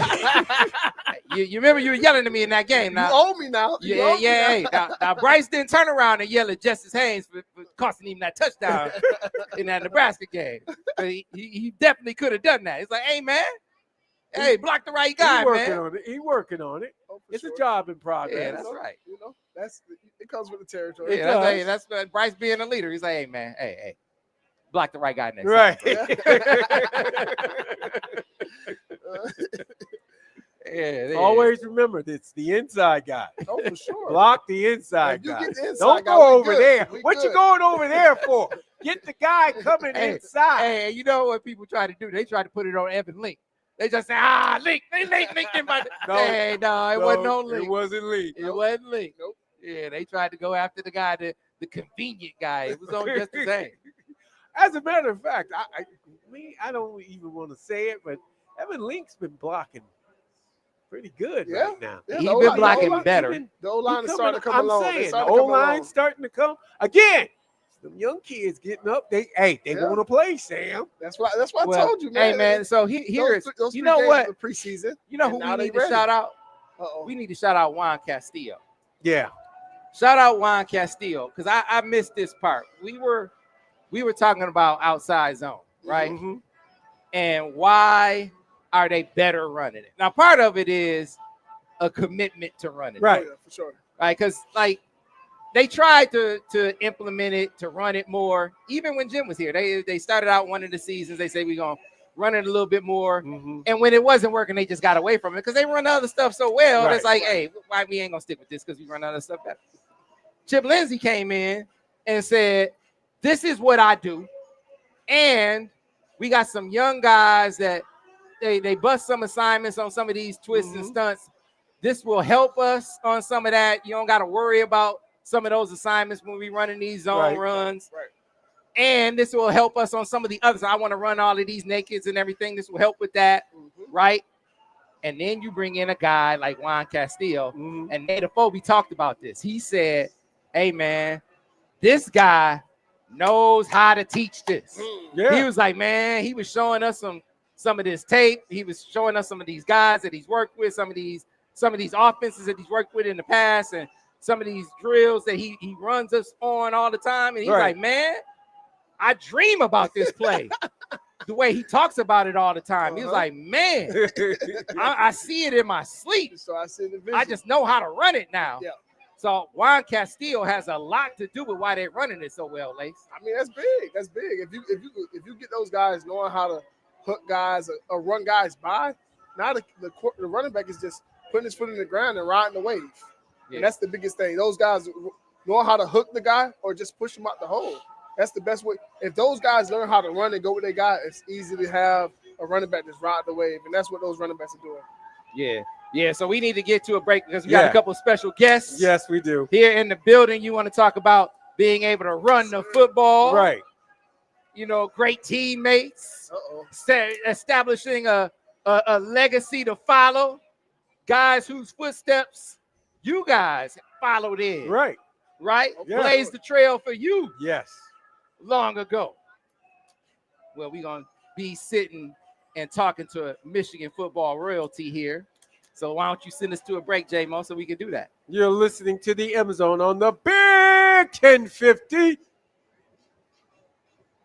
Clear on radio.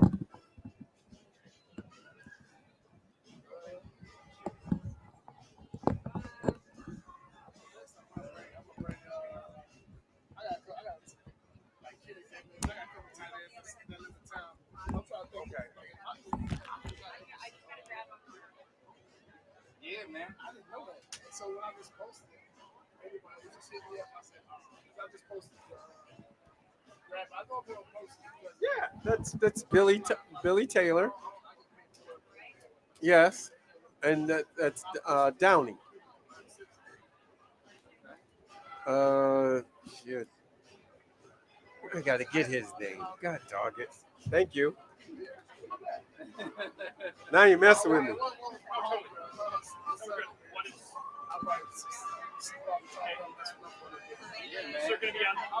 Yeah, I'm gonna put them on. Talk to Rashmi. I don't know. Can we? Or can't we?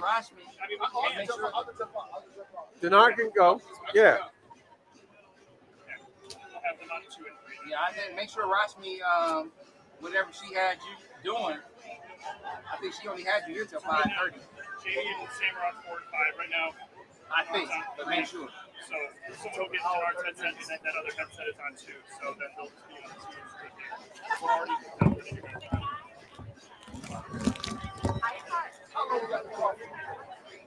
Huh? How long do I have a coffee?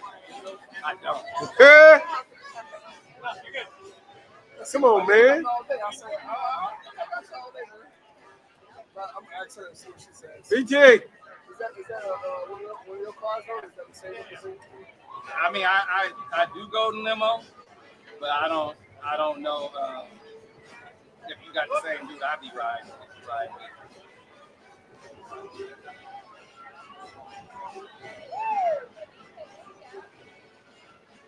I just feel like driving in Detroit myself. Have they arrived yet? They're right there. Those number 22 and number 42. Nice. Walt Downey.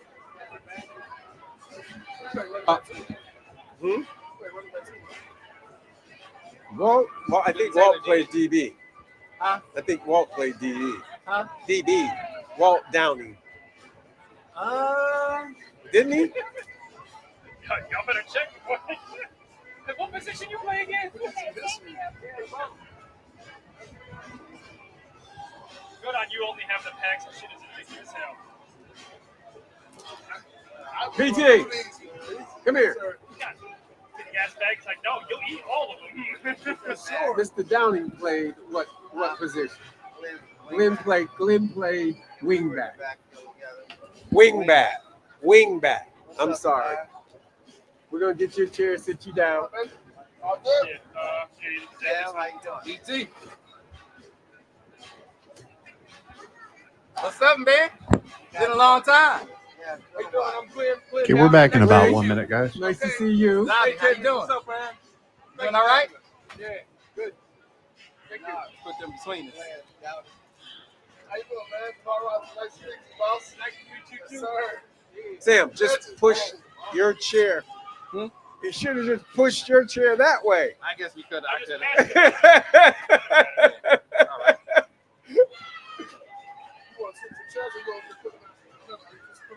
Y'all want to come around? Yeah, we're going to just do that. Come around.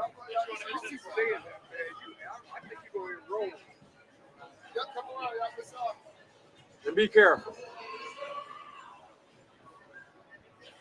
All right, we're coming back here in about 30 seconds. Stand by. 30 seconds. Be careful.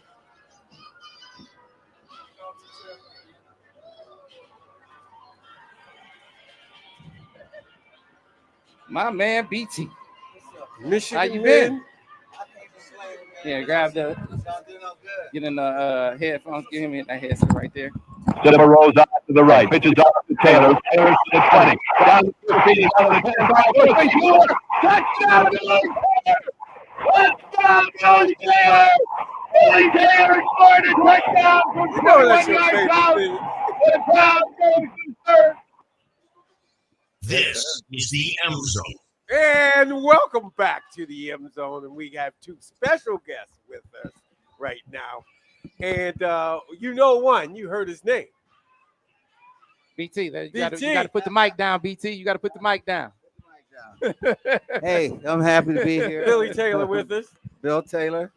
Happy to be Dr. Bill Taylor. Dr. Billy Taylor. Hey. That's right. I'm happy to be with my friends. Yeah, BT was one of my first exclusives, one of my first feature articles.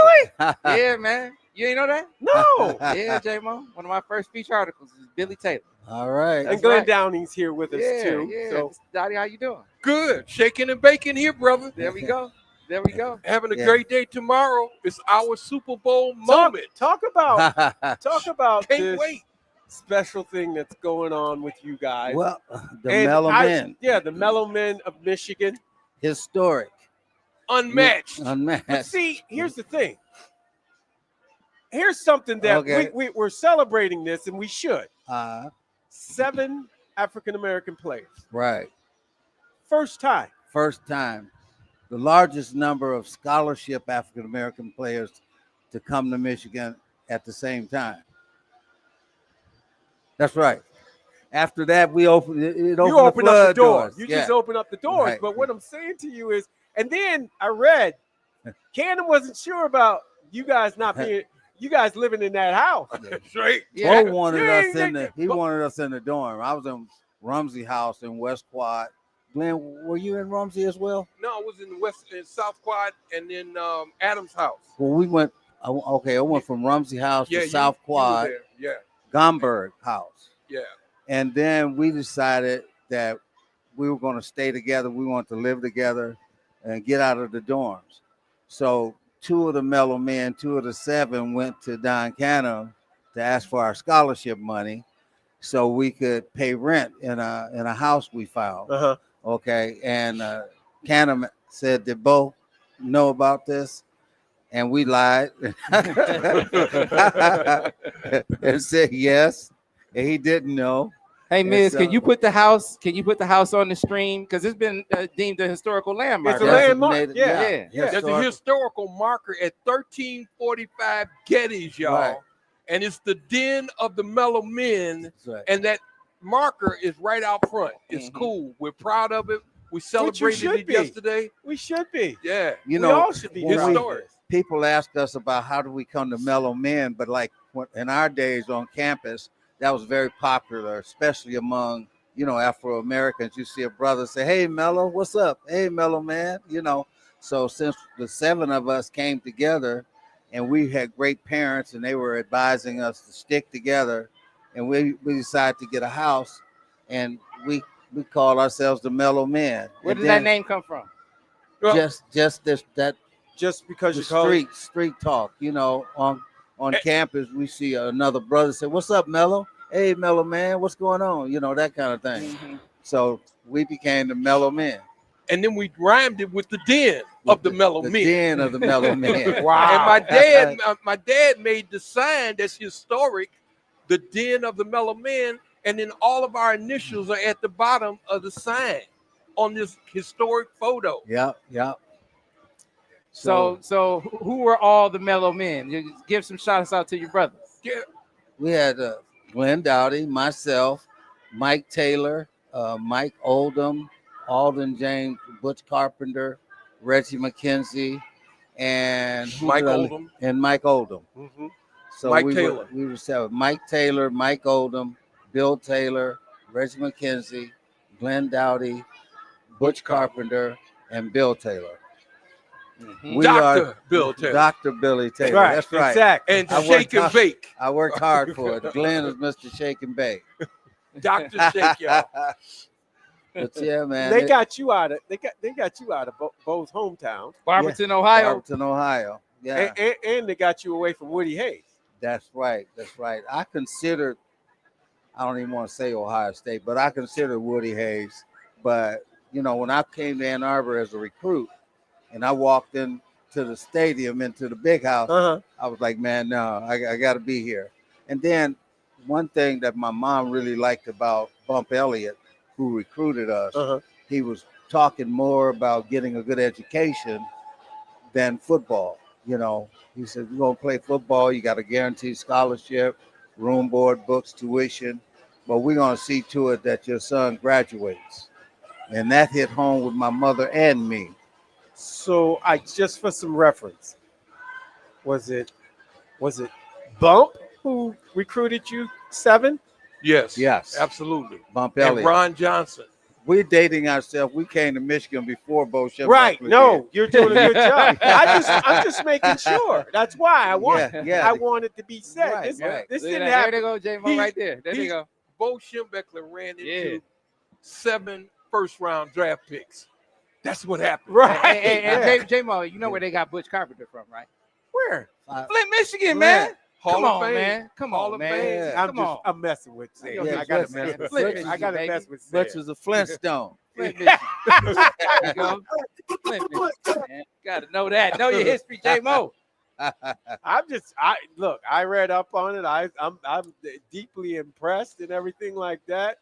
So we moved in, and we didn't think, that Bo knew anything about it, because we lied to Don Canham and said that he knew, which he didn't know. He gave us our money, so we rented the house. And then one day at practice, I don't know if it was me and Glenn, one of the mellow men, we were saying, because we had these house meetings.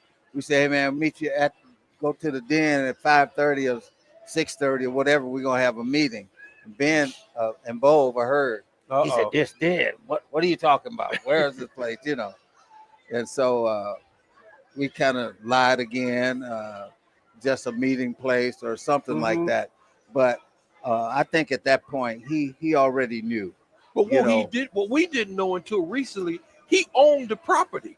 Don Canham. Hey, check this out. Yeah, Don Canham owned the house. 5 dudes in there already. Right. And he threw them out. He raised the rent so he could put the mellow men in the den. Yeah. So we had no idea. So if you think about it, Canham got his money back.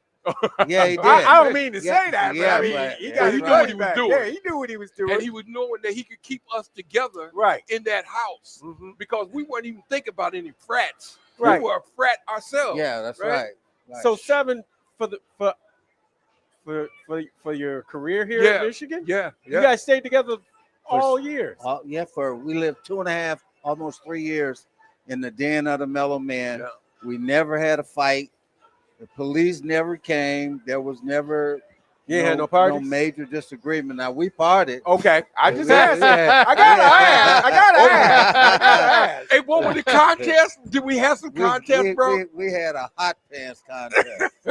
And they were lined up where? About 100 of the prettiest women on campus were lined up in our front yard, and they were marching through the house, and we were the judges. And the prize was that. Who came up with that? I did, I think.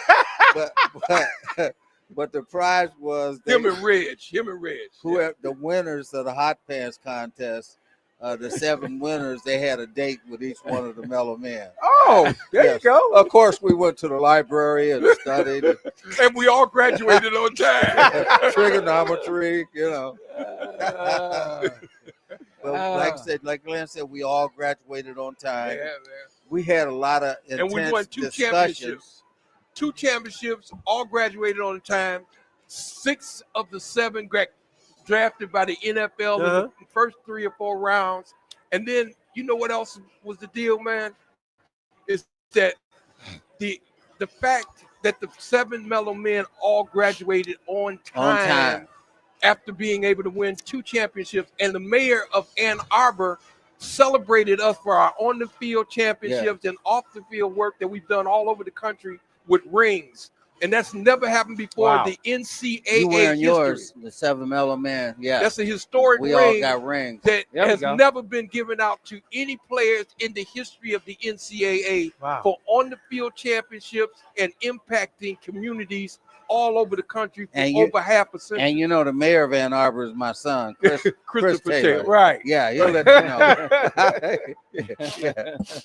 I adopted him. He adopted me. But we're really good friends, you know, so he likes it. If you can talk to the kids now, right now, what would you tell them? How what would you tell them? What would you expect them to be? Different things like that. Well, the main thing, get your education. Make sure you get your degree. Right. Play the best sports. You know, you don't the student athletes, then you know, you don't have to worry, parents don't have to worry about them playing sports and playing hard. Coach is going to see to that. They're going to work your butt off. So you need to work as hard in the classroom as the coaches work you on the football field or the basketball court or whatever. You know, just push that education on them and make sure that that's a top priority. Because my mother, she always told me, I'm the youngest of 7. I'm the youngest, the biggest, and the handsomest too. My 3 brothers, they didn't agree with that handsome part, but I was the youngest. But she always said one of her children going to go to college and graduate. And my brothers were old enough where they had left the house, you know, and I'm the only one at home. And she would be walking through the house. I'm maybe watching TV or something. One of my children going to graduate from college. And she just gone into the other room, you know, and she come back a little later. One of my kids gonna graduate from college. I said, Mama, you know you talking about me. Right. I'm the only one here, but I did, thank God. So thank God we had great parents. All 7 Mellow Men had great parents. We had a foundation of God being able to know that what is happening for all of us, what we were appreciating. Then we had the parents to talk about education all the time. And then they always talked about winning. And then we had Bo, which is our gridiron dad. Bo was always stressing winning. Like that, gridiron and it was nonstop competition, y'all. I mean, you couldn't even imagine the first year that we had Bo was like going into the military. And the only thing that was missing from that exercise and that fatigue that we had were bullets. Right. That's it. we ran the stadium steps. I don't know if. I've been there. Yeah, I've been there. Yeah. That man was something else. And none of us, when I first came to Michigan, I didn't like Bo. No. At all. Oh, no.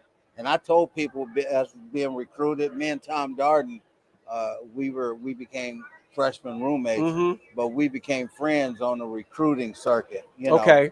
And we were down in Miami, Ohio, for a recruiting visit. And, you know, you're supposed to be the big man on campus. You know what I'm saying?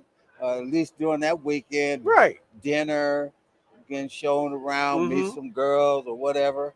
And so when we landed, they did take us to dinner and gave us a campus tour.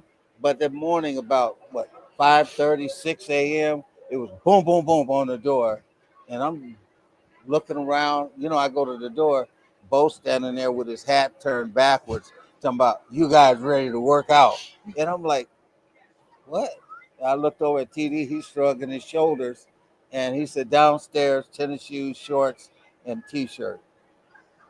And walked away. You guys used to have to work out. Yeah, I mean, we were charted like with bench press. So they wanted to see what you could do, all of those things. They kept records. Had to run 40 for a time.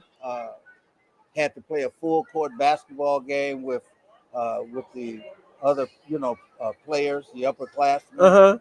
Man, me and TD walked past each other and said, ain't no way in the hell I'm gonna go to school here. That's Miami, Ohio, though. Yeah, play for this man. And we told everybody we met, he's nuts. He's crazy. Right. That's go to same story with Deerdorf. Yeah. Deerdorf said, I'm not going to Miami, Yeah, Ohio. don't go to Miami. Nobody wanted to go to got Miami. A nut for a coach down there. So he got you. Well, no, Bump Elliott got us. Okay. We signed for Bump to come to Michigan. Right. To play for Bump Elliott. And freshmen dating ourselves, freshmen couldn't play in 68. Okay. So we had freshman team. Bill Dodd was the coach. We played 2 games. We practiced all year. And we won both of them. Bowling Green and Toledo. Yeah. Those were our 2 freshman games. And the other time we practiced, we were like dummies for the varsity. First team freshman offense ran against the first team Michigan varsity defense. Wow. And the first team freshman defense had to defend against the varsity first team offense. So man, I felt like Astro Boy. They were jacking us up around there, but we gave them hell. Oh, though. we did, man. Yeah. We sure did. Every now and then, man, they'd break up out of there, So they knew what was coming. But those, I think they call it the toilet bowl or something. That's what they called it. Right. They jacked us up, man. So tomorrow you're receiving this down on the field, right? Yeah. At halftime? After the first quarter. After the first quarter. Okay. We're going to be introduced on the field. The mellow man of Michigan. That's awesome. You're a mellow man. Just came on a little bit later. Yeah. Yeah. And Denard, where did he go? Yeah, man. He's going around doing the Denard thing, and Braylon Edwards on his way down as well. He's right here. There's Braylon's right there in front of us. Superstar. It's been a festive occasion. The University of Michigan Credit Union touchdown tailgate. There's Lomas Brown, Detroit Lions royalty in the building as well. Yep. Yeah, this is a great event. It's so a come great on event down. to have people on. Go Blue. Great for the kids to enjoy. They got inflatables. They're doing giveaways, signed memorabilia. You can win all kinds of free swag and free food. It is a free event going on until 7:30. So come on down, enjoy the great event here at the University of Michigan Credit Union, 340 East Huron. So come on down and enjoy it while you can. We got Jamie Morris. We got Glenn Dowdy. We got my great friend, Dr. Billy Taylor. That's right. Ken, you talk about Don't people. leave him hanging. Don't leave him hanging. I didn't see you. I didn't see you. He will call you out on the radio. You You left me hanging. No, I can't leave him hanging because these are people who put me on when I got started. Braylon gave me my first exclusive interview. Wow. BT was like maybe my second one that I did was BT. Like so when before I had a name doing anything, right. these were brothers who like gave me like a shot. Right. Like, hey man, you want to do something? Come on, let's do it. These were guys who did that. So I never forget it. This is like 20 years ago. Wow. Yeah, man. Wow. 20 years ago. Cool. That's cool. Yeah. That's never awesome. forget it. Never forget it. So, and here we are. What's up, young fella? Yeah, look at that. Look at that. He here. I just talked to you, Dad. That's right. That's right. yesterday. So we got lots of things going on How you here doing, at the baby? You good? University of Michigan Credit Union touchdown tailgate. Fellas, you guys got anything going on this weekend with the Mellow Men? Oh, they got a ton to do. They Mellow still Man is got going to be introduced on the field for homecoming at the end of the first quarter. right.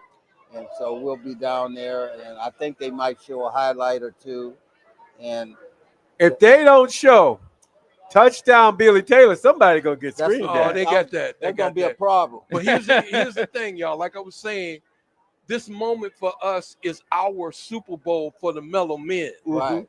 And it's special for us because, one, we can thank God that he brought us together. Two, we had great families, great parents. Three, we won 2 championships. 4, we were 6 out of 7 2 Rose drafted, Bowls. 2 Rose Bowls, 11 and 5 All-Americans that came out of the den of the mellow men. And all we say is we are what? Unmatched. Unmatched and what? And historic. Can't beat it. Can't beat Well, it. we appreciate you guys coming in, spending time with us, and giving us the Thank history. you. Thank and you. thank you for giving us the history. God bless. Really. Absolutely. Yeah, man. Go Honor. Blue. Go Honor. Blue. We're gonna Go go. Blue. We're gonna go, and we'll come right back on the other side. You're listening to the M Zone on the Big 1050. Thank you. Clear on brother. radio. Thank you. Glad we could get through it. Nigga, Thank you man, very y'all much getting for the- love. Y'all thanks getting for the love invite. on the stream. Look at that. They love all these guys. Look at that. Yeah, man. Appreciate it. So, you good with Frida? Hey, how you doing? Doing all right.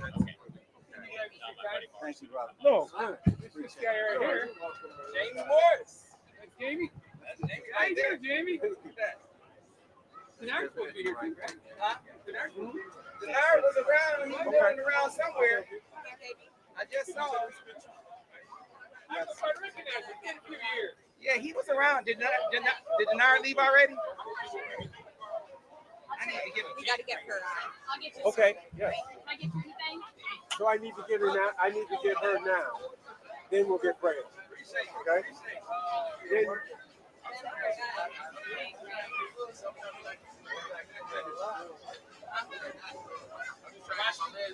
Yeah, she just grabbed. She's going to grab the lead right. We got breaking right now. yes, ma'am. I'll take care of it. Jamie, remember? Jamie. Yeah. Appreciate you, brother. Good to see you. Touchdown, Billy Tate. Billy. Let's get over right here, folks. Can we get you on? What's good with you? Absolutely. We're going to get Tiffany on, too. Okay. It's okay. Yeah, that's all good. I'll give her some space. I'll let Tiffany.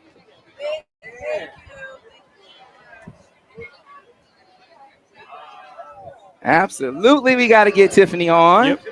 When we All right, come Miz, back. we got we're gonna get a quick mic check. Go ahead, brother. Oh, Yo, testing. there it 1, 2, is. 3. What's What's going on, Bray? How you doing, man? I'm good. I can't complain. Feeling good, man. Up here, I'm blessed. Good. Blessed. Braylon Always sounds good to good. be in Ann Arbor, you know.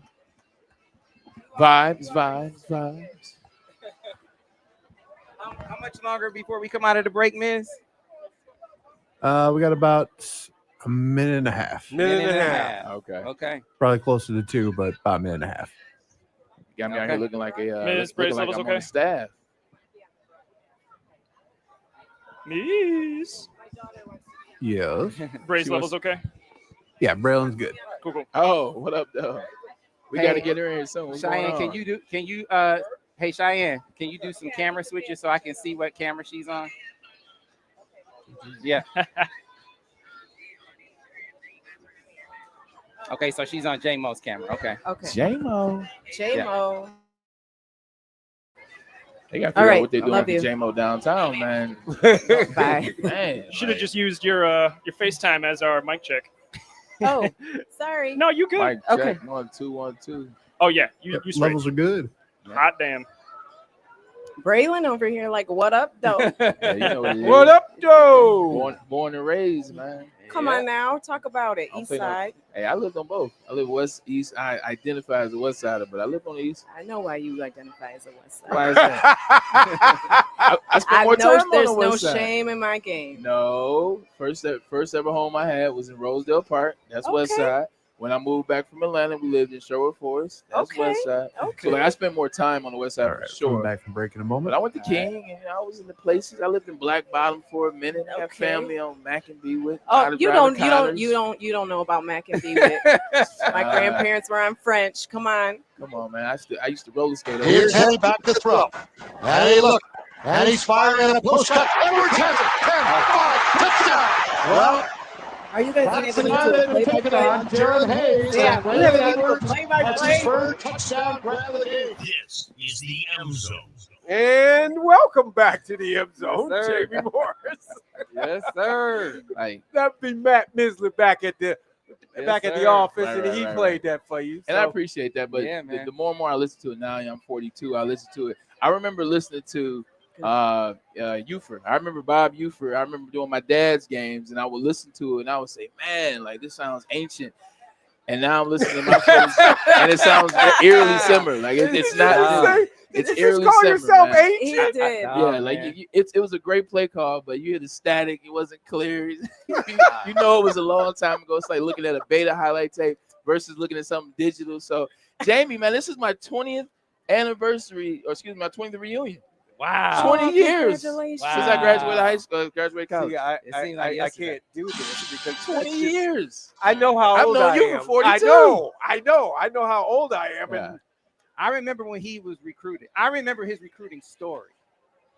I And- know the recruiting story. Yeah, I man. used to Better be than on Reggie Williams' Soup. I story. used to be Yeah, on man. Soup all the time. Yeah. Soup, what we doing with Braylon? Yeah. J-Mo, just calm down. I got it. I got it. Yeah, under the radar. Yeah. I'm glad Sue took over because Jim Herman didn't know what the hell he was doing. Yeah, man. It was like that. It was Yeah. like that. And then just in that game, that Michigan State game, oh my God. As a spectator, Unbelievable. I want to say, as a spectator at Michigan football, that was the greatest game of one single player played at Michigan.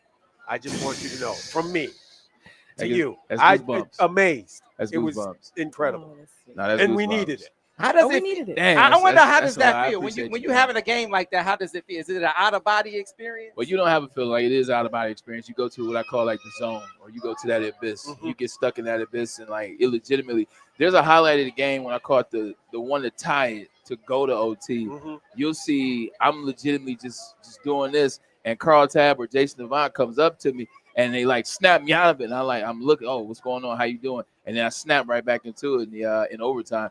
When you go to that space, you're on autopilot. Like everything that you prepared for, everything that you've done, all the film that you watch, and then the skill that you have, it's rare. Like I've only had maybe 2 moments like that my whole life, to where it just slows. Kind of like that movie Wanted, where they were Right. twisting the bullets in the Mhm. gun. Like everything slows, and you can just do what you want to do.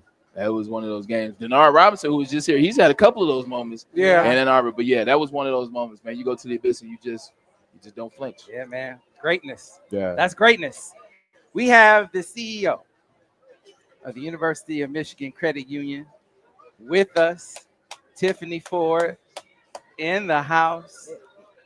And this is a great event, Tiffany. Thank you. And the opportunity to bring all of these Legends. great players, all of these legends Yes. with us Yes. Thank at you, an by the way. event like this Thank you. wouldn't be possible if it weren't for you. So thank you for allowing us to be with Thank with you. at this event. So we appreciate Yeah, that. no, thank you so much, Shoe Sam. game Thank you. proper. Yeah, I got, 100%. don't distract me with the shoe game. But thank you so much for being here. We're super excited for this event. Our purpose is to amaze our members, our community, and our team by working together for our shared success. And so this is one of the things that we're doing. It's our touchdown tailgate. It's our 3rd year. I want to thank you all for being a part of it this year. Every year, we're just trying to elevate it. And so I'm super excited to have you, Braylon. It's only my 10-year reunion. Okay. I got some years on you. I got some years on you. Don't believe it, but we're super excited to have you here. And Sam, just thank you for everything that you do for our community, everything that you've done to partner the credit union. I really, really appreciate it. And I just want everybody to have a good time.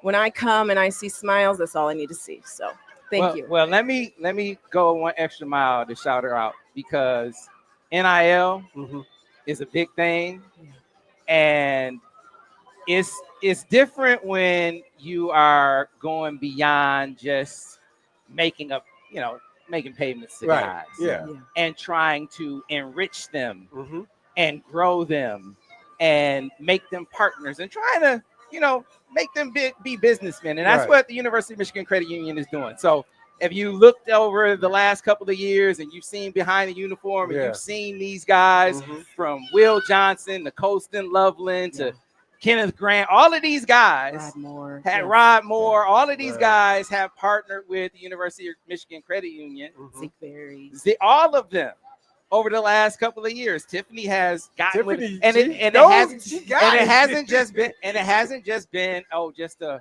NIL deal. Mm-hmm. It's been about teaching them about business principles, saving, investments, teaching them about how to grow their money, not just make a payment, do an endorsement.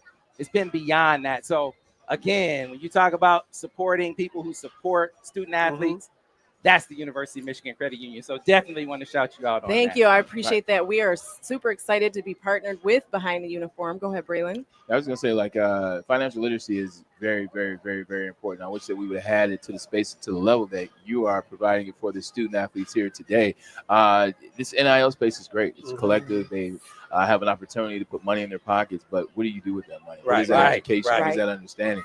So not only that side of it, Tiffany, I'm excited that you're bringing the former players back to link with the younger players in the NIL space and give them something to call their own. You know, when you leave Ann Arbor, I was just talking, we're laughing about leaving and being old and this, that, and the third, but when you leave Ann Arbor, you know, sometimes you struggle to find that place back. You struggle to find that connection back. So NIL collectives like this and what you're doing in this education, it's exciting. Yeah. It's exciting because now we're coming back and now we're partnering. I get to see some of the young guys mixed in with some of the older guys. And crazy, I'm not one of the older guys. Mix us together and keep us as a collective. Still bothering you, huh? But no, it's not. I'm happy. Man, you look like you just still play. I think you can still play, right, man? I just keep turning 22 every year. You just got it's a mindset. Right. But what I will say is this, Braylon, to your point, you know, these young men or these young women, and NIL has athletes, the student athletes, right? And NIL has taken, you know, it's taken their responsibility, I'll say, to a different level. And so for us being partnered with these athletes, and we've been doing financial literacy for years and years upon years, but at the end of the day, we care for our members, we care for these athletes, we care for these young adults. And so we want to be sure that we're equipping them with the knowledge that they can take on to the, you know, to their future. And so for us, it's not just financial literacy either. You know, we talk to them about professional branding and, you know, just being aware of, you know, life in general as best as we can in the setting that we have. And so we had a blast at the last Behind the Uniform. The guys had to, the football team, that the members that were here, they had to set up a budget for KG. I was like, look, you don't have enough groceries on here. And what kind of car do you have him in? And it was funny. Clearly had never grocery shopped before. I said they're used to all the assistants. I got a funny grocery shopping story. So the very first time that I went grocery shopping for my own, this would have been me, Dave Underwood, was my roommate. Shout out to Dave, shout out to Mississippi State. But we go to Kroger's right by Woodbury, and you know, we're going there, and I'm doing all the things I want to do. I'm grabbing fruit snacks, I'm grabbing, you know, potato chips and this and juice and pop and all these things. We get to the end, we get to register. We didn't even get Tide, we didn't get meat, we didn't get the essentials, we didn't get chicken, we didn't get any of the things. We got all the exciting things, all the colorful things, all the snacks. So when we ran up this $385 grocery shopping bill, like legitimately, me and Dave looked at each other like, you got it? So we split it. We get to the house. We had nothing. The refrigerator was empty. It was empty. $400 and nothing in the refrigerator. Sam, this exact thing came up in our session. I'm like, okay, first off, nobody was. Braylon, listen, they had $250 a month. And I said, wait, first off, this is not going to last for a month. No. And then I said, you have to count your essentials in there. And so it was an excellent, we have an award-winning team, Mark Munzenberger and Nicole and Donna and Rashmi who lead it up. It's just fantastic. And, you know, not only we are a proud partner of University of Michigan Athletics, but we're also the official credit union of the Detroit Lions.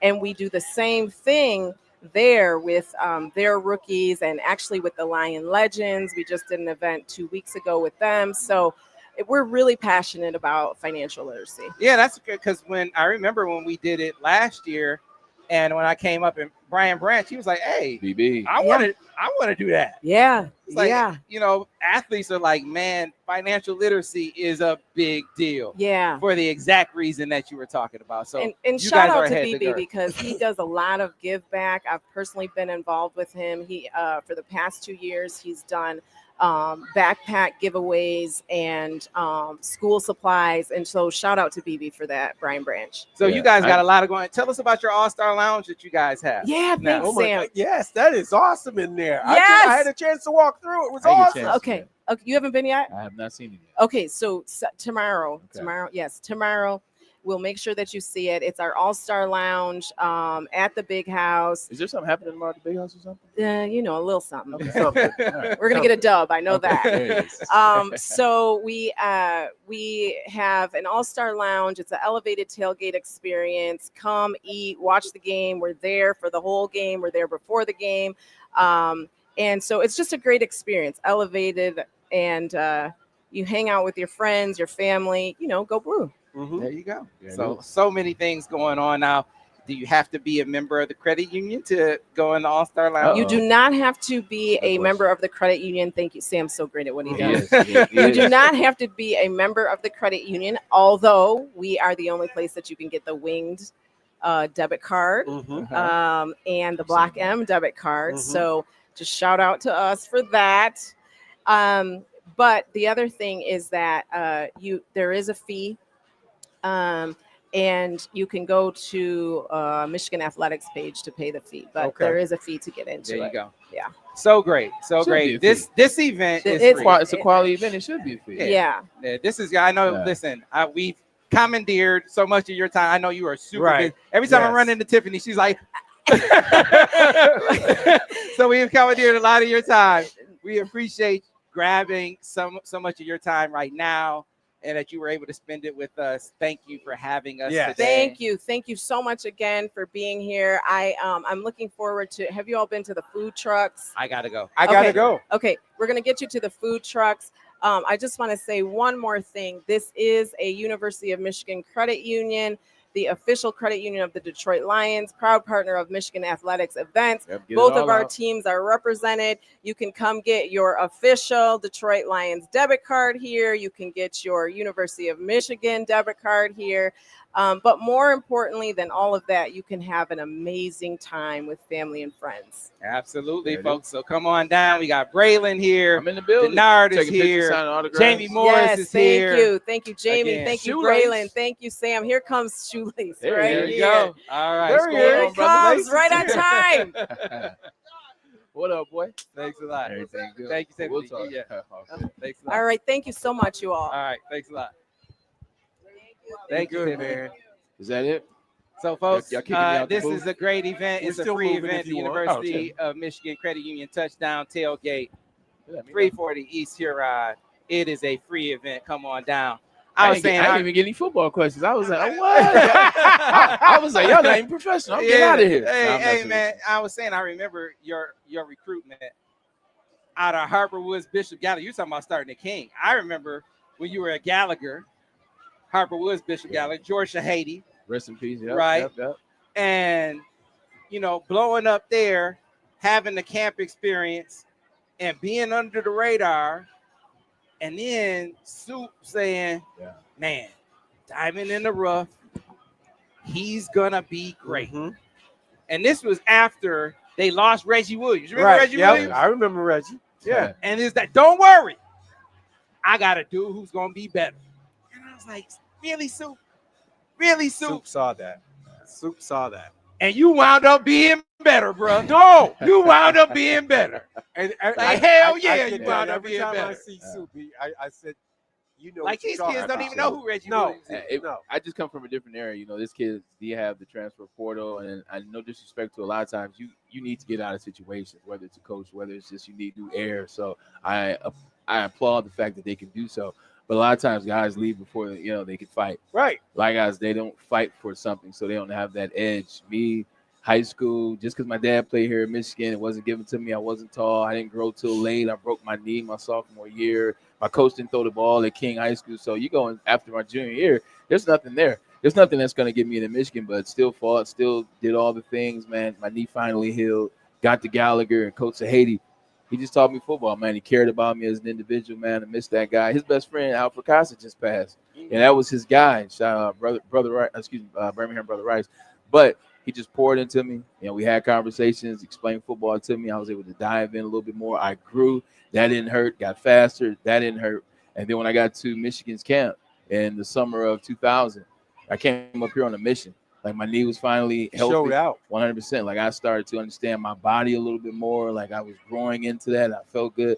I came up here on a mission, man. I put in that work, man. I killed all the DBs that they said were going to be this, and I killed. And every time there was a quarterback that I felt was a 5-star or someone, I'm trying to look and see where he is in line so I can go with him and take that rep.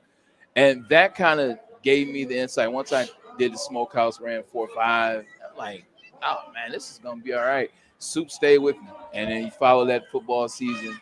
Soup stayed with me. Soup offered me a scholarship. Lloyd offers me a scholarship after the Wisconsin game that they won in 2000. After Reggie decommitted the week before or a week and a half before, and yeah, Reggie was coming here and I wasn't, and Reggie was gonna wear one and do all the things, and that's why Lloyd wouldn't give it to me at first. But I remember going out to Washington our freshman year. Like I'm trying to fight to be the 4th wide receiver. Reggie's the number 1 wide receiver. He had 125 yards, like 7 catches. And I said, I'm not ready yet. I said, I understand why Lloyd didn't give me one. I understand what comes with You this. understood that at the time? Like I wasn't ready to do that. Like Sam, it sounds good to say I'm going to go out here freshman year and jump in the game and do 125. I watched him do 125 when I started DBs.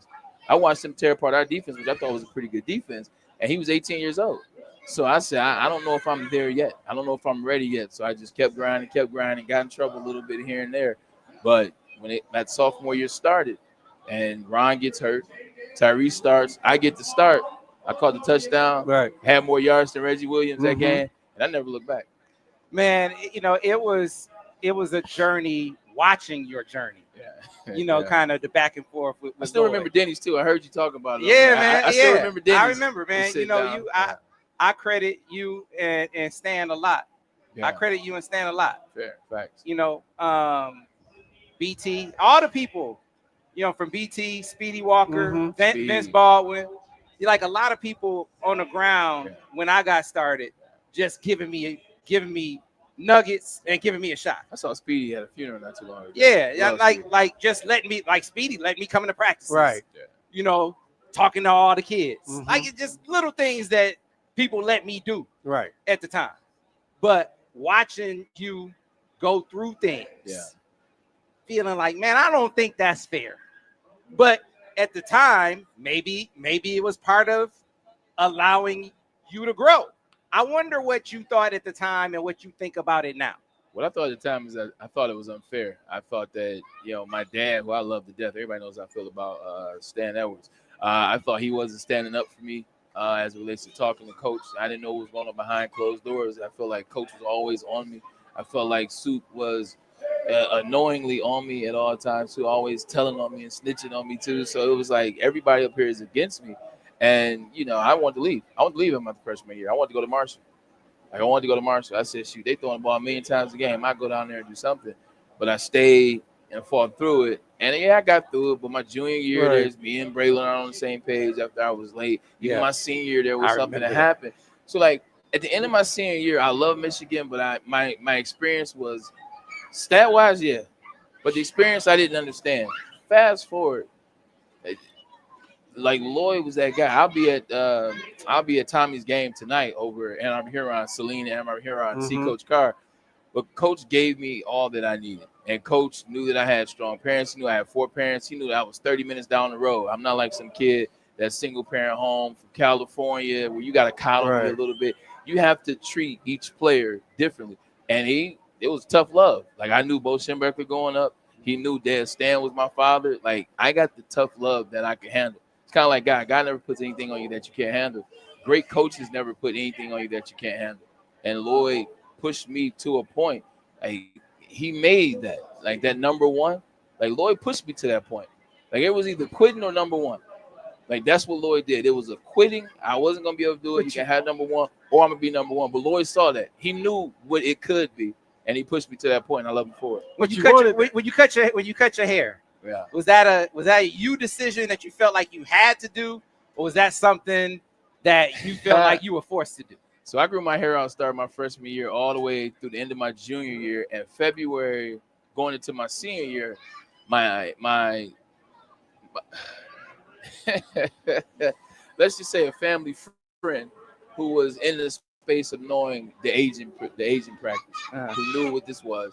He told me, he said, look, you got hair, you got all that. Your skill alone will make you fine. He said, but if you just want brands to take you serious, he said, if you want agents to take you serious, he said, if you want teams to take you serious, if you want insert, the business world, the corporate world, he said, you got to look a certain way. Mm-hmm. And so this is at that age where people wearing dreads, and you had Troy Polamalu wearing the long, Hawaiian silky look, which is native to people, but that hair stuff was getting a lot of people not deals. They were looking at them as, I'm not going to draft him because of the look, so maybe I'll go in this direction. And I was a little bit nervous of that. Mm-hmm. So I was like, shoot, let's go get this money. Yeah. And let me listen to people that know what they're talking about. Dad, what do you think? Right. He was like, you can do what you want, but I will cut it. Mm-hmm. All right, say less. Just say I will cut it. You didn't have to say the first part. You have to say the first part. So, Charles did the same thing. Yes, back in his time. yeah. Yes. Yeah. All right, shout out. It was that Kevin and Carl Poston was in his ear. Yeah, man. It's you look back on things, and that's why I said I wonder what you think now compared to what you thought then. We thought we knew everything then. Everyone does. You're 18, 19, 20, 21. You think everybody's against you. You see things a certain way, and then you look back, and it's like, okay, well, maybe that's not what it was. Mm-hmm. Maybe it was a little different. Maybe it was people giving me some rope. Maybe it was people trying to get the best out of me, want the most for me. Me and Lloyd had a great moment. I think I've told you this story. Mm-hmm. It was in 2005 after I get drafted. I came up here. I've already done pro day. So I know I'm good at this point. I'm on autopilot. I'm driving my Bentley around campus. Right. I remember that. I'm whipping the Bentley around campus, 100% Mulliner edition. So I pull up the Schembeckler. Mm-hmm. And as I'm pulling up the Schembeckler, Lloyd's coming out. He's going to his car. He's going to his spot.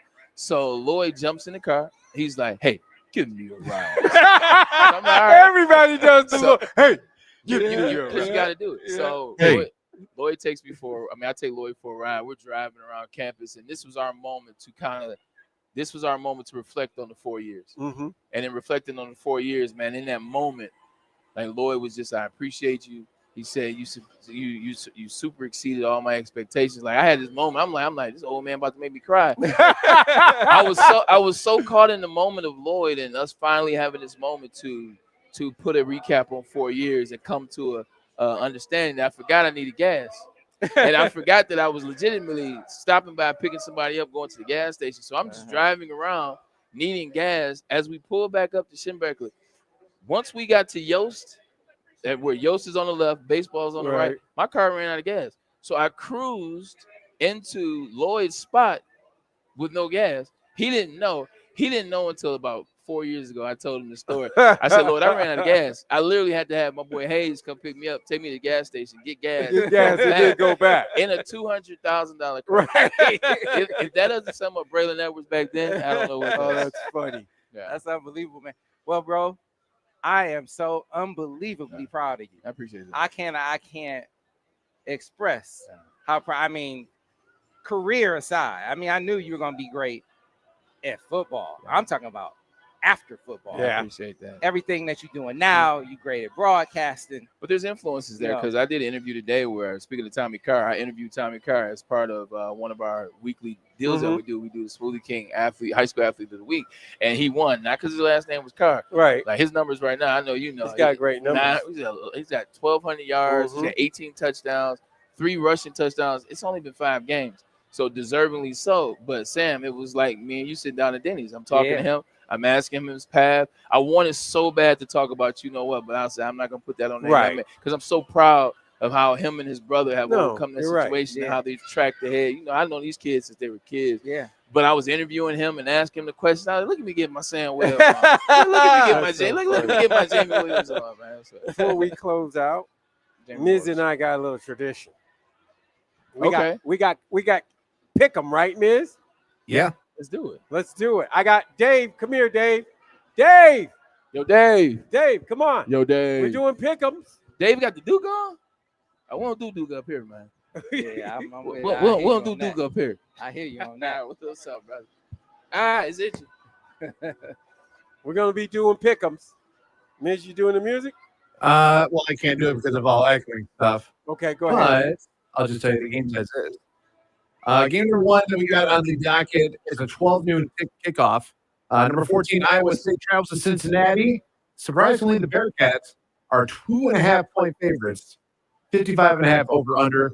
And of course, when it comes to online betting, 1-800-GAMBLER for your confidential help. Jamie Morris, do you like the Cyclones or the Bearcats? That's a I'm confusing. gonna stay with the Cyclones. Okay. Sam Webb. Yeah, Cincinnati cannot throw the football. Yeah, I mean, I just give me Iowa State. All right.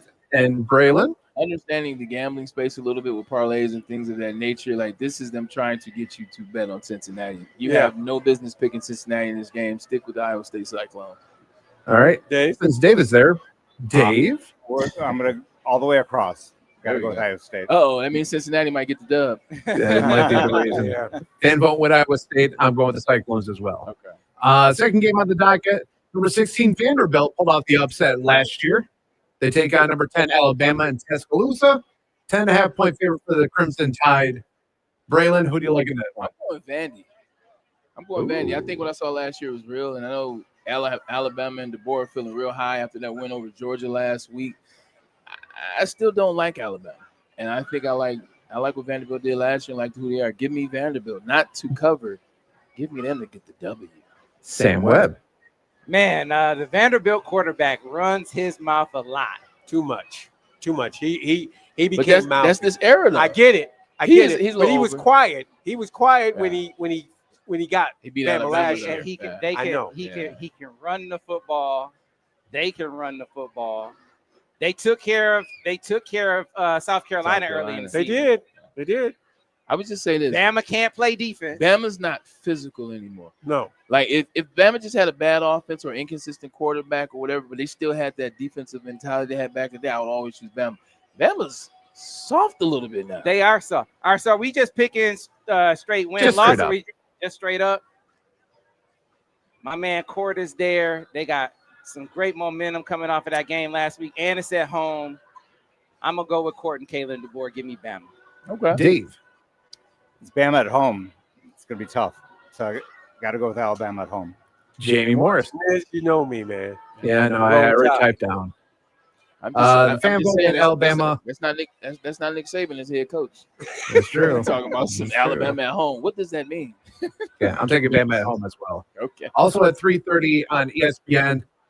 This one could be not an elimination game, but a termination game. Number 9, Texas travels to Gainesville to take on Florida, but Texas is only a 5.5-point favorite. Sam Webb. Man, this is so tough. Texas is so beat up. I mean, Florida is so beat up on defense. Caleb Banks is hurt. They got all beat up on defense. DJ Lagway has been bad, but Arch Manning is terrible. Man, this is a tough game. The big fella. Pick one, Sam. Who you thinking? You trust Sarkisian? You trust Steve? Good old Sark to throw the ball 2 yards behind the line of scrimmage and pray for the best? Right. I mean, only because Florida has been so banged up. Billy Napier's and Billy Napier's on his last leg. I'm just gonna go because Texas is healthier. Give me Texas. Braylon. 5.5 is the magic number from what I understand. Give me Billy Napier and the abominable, terrible Florida Gators. Dave. 5.5 is an interesting number. Yeah, it's got to be Texas. I think it's got to be the Longhorns. Jamie Morris. Texas. Yeah, I think a lot of it is money. So I'll take Texas in this one. Billy Napier probably gets fired on Monday. 7 o'clock on ESPN. Number 11, Texas Tech travels to Houston. Texas Tech is 11.5-point favorite. Both teams undefeated. Jamie Morris. I'm taking Texas Tech. Yeah. Okay, Braylon. just hate that we live in an era where I don't know anybody that plays for these teams, or I don't know these guys' coaches. Now, when you talk about the top 10 or the top 12, right? I can dial in, I can give you some conversation about a coach, a defensive coordinator, or the players. Like now, you're talking about who even plays for these teams? I don't know. Like guys are transferring all the time. They brought all the players. I don't even know what the integrity is for this. Texas A&M is playing who? Texas Tech. Texas Tech at Houston. Texas A&M at Houston. Give me Texas Tech. All right. Dave. You know that Houston team beat up on my Blue Devils in basketball, so I cannot root for Houston or pick Houston. I got to go with Texas Tech. Fair argument. Yeah, all you got to know about Texas is they spent a lot of money. That's what I'm saying. And they spent it well. And what they went and did to Utah, they got go-getters. Convinced me that they know what they're doing. Yeah. Them dudes, Texas A&M? Texas Tech. Texas Tech. Okay. They get down. Yeah. Give me Texas. I'm a buy. I believe it. They go on the road. Yeah. They beat the crap out of them. Utah. Give me Texas Tech. Sounds like what they did is what Texas A&M should have done years ago. Yes. Like for all the money that they've been spending, they bought no competency too. Yes. Okay. Texas are on the board, by the way. 7:30 on ABC. Number 3 Miami, 4.5-point favorite at FSU. Jamie Morris. Don't argue with me. I'm taking the U. Yeah, I'm taking the U. It's always about the U. It's all about the U, man. Like there was only one school that I wish I could have gone to that was not University of Michigan, and it was Minnesota, because I fell in love with Michael Irvin back in the day. Sam Webb. Yeah, man. I thought Carson Beck was a zero, but man, he's gone down there, become more responsible with the football. They actually play defense. Mario Cristobal is not just a recruiter. He's turned into a real coach. I'm taking the U, man. Dave. Isn't it crazy what you can do as a coach? I mean, a quarterback when you're like 25 in college still. It's amazing how mature you look. This is Miami FSU, is that right? Yeah. Yep. I'll be a contrarian and I'll pick up FSU at home. Okay. I'm going to go with the upset as well. Which takes us to our final game. 12 noon on Fox and the Big Ten 50. Wisconsin at number 20, Michigan. Currently right now, 17.5-point favorite for the Wolverines. Braylon Edwards, who you picking and your score? I'm picking Wisconsin to lose by 21. All right. Sam Webb. Man, they trying to run the spread at Wisconsin. They are. Come on, man. Come on, man. They about to break you guys had one thing that you did extremely well. You had a running back that would be from Pennsylvania or New Jersey that was going to run roughshod over college football for 3 to 4 years. Bring that back. Insert Jonathan Taylor. They're going to break a foot off at these dudes. Yeah. Michigan is about to win this game, going away and getting ready for USC. Give me Michigan. Dave. Sam, are you a former Badger or Badger fan? Is that what I'm hearing? No. Okay. So I'm a Cheesehead originally, but I cannot pick the Badgers, and they're not even going to cover the spread. It's going to be bad. Jamie Morris. Michigan wins 28-3. 28. Wow. 28. I'm going 40. J-Mo. What's very respectable score. It's 28-3. 41. I'm going 41-17.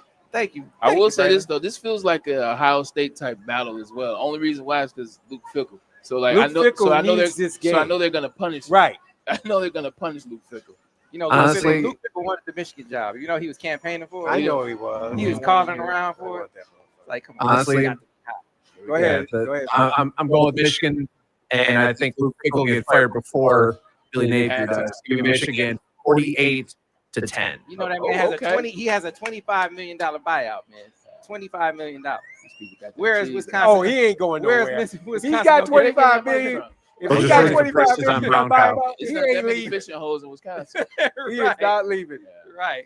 So They'll just raise the price on brown cow. That's all. Quick question about you guys. Switching sports, I know that UMCU also does Detroit Lions. Buying them, and where are they at in terms of your hierarchy in the NFL? Top 3 teams, are they in there? I think they're in there, man. I was convinced that Green Bay had surpassed them because of that defensive line, but Jordan Love is going to sink them. It's going to sink them. Yeah. So I think they are a top 3 team. I do not think they are past Philly though. So, but they are in the top 3, I believe. They're in the top 3. And you guys were right. Jordan Love now is nobody. He ran around. It just woke him up. Okay. Got the coordinators. Yeah. Got the court. They had to get used to the coordinators. I think they're used to the coordinators now. They're in the top 3. Like and Sam said. Lee McNeil is coming back. Yeah. So, yeah. I don't think there's a team in the NFL right now that's better than them. Because You don't think Philly better? No, like what does Philly do? What does Philly do? They got a wide receiver that's quoting biblical scripture on the sideline that you can't get the ball to. Another wide receiver that I have on fantasy that you don't get the ball to, and you can't even really run the ball with Saquon. You're depending on Jalen Hurts to run around all game and find you first downs and find you some play action here or there. I don't buy them. In fact, they should have lost to Los Angeles Rams. We're beating them by 15. Towards the end of the third quarter. So I don't buy them as much as other people do. Look at what Baker Mayfield did to them last year. Yeah. They're secondary. They have these mental lapses on the right side. If they would have had Mike Evans as well as Kalijah Cansey, it could have been a different game. I don't buy Philly like other people do, but I buy Chiefs more than people do. Yeah, see, the problem with Philly is they play arrogant. Right. Yeah. They say our guys are better than your guys. Our offensive line is bigger and stronger. We're just better, Right. and we just going to beat you that way. They don't scheme anything. And so will that be good enough again this year? I don't know. I don't think so. I mean, the Lions, that could be the way that the Lions beat them. Jalen Hurts get one injury. Yeah. They're done. Shit, Lane Johnson's done. They already, not Right. done, but Lane Johnson's out right now, and it already looks different. My thing is A.J. Brown was not a piece of what Philly built. A.J. Brown was brought there, and you can see the difference. He was shipped there. And you can see the Pretty difference much. because they are one blow up between him and Jalen Hurts, Right. who does a phenomenal job of just moving through the BS. Yep. They're one blow up away from having major issues. I agree. Meanwhile, the Lions, that's why Brad Holmes likes to stay within. I don't always agree with it, but from this standpoint, I do. Those dudes fight for the Detroit Lions, not so. They don't Right. care about what's going on.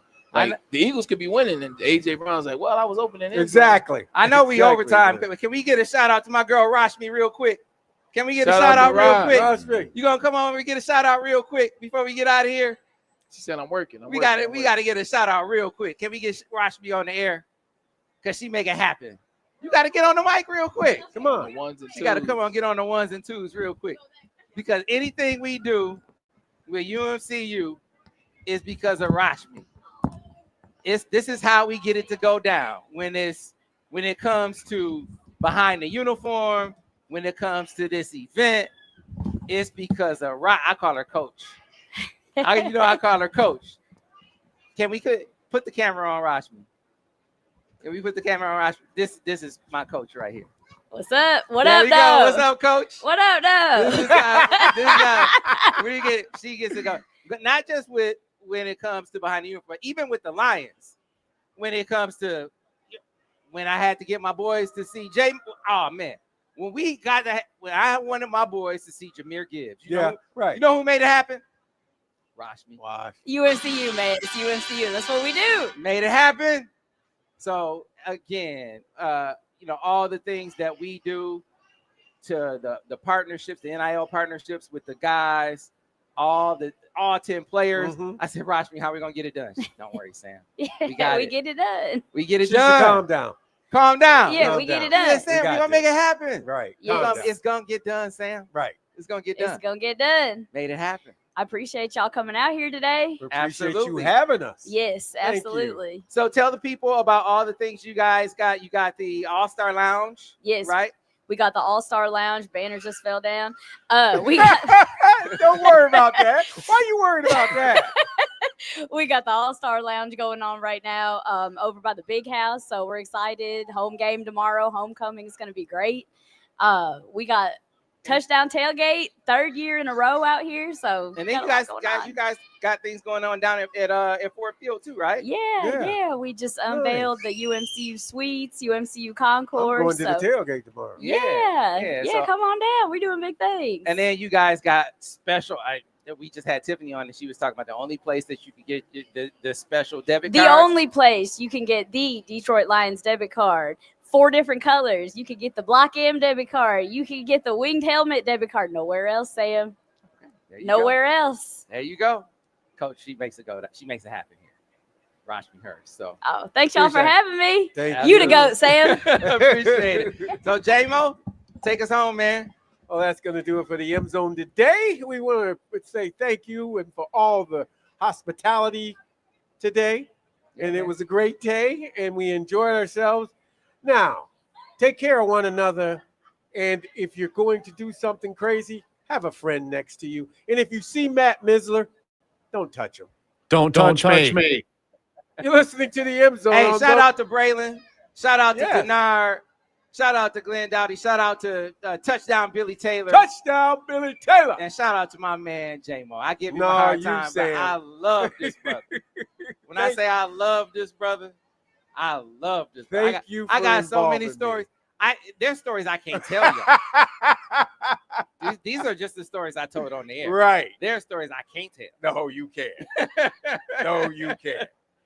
You're listening to the M Zone on the Big 1050.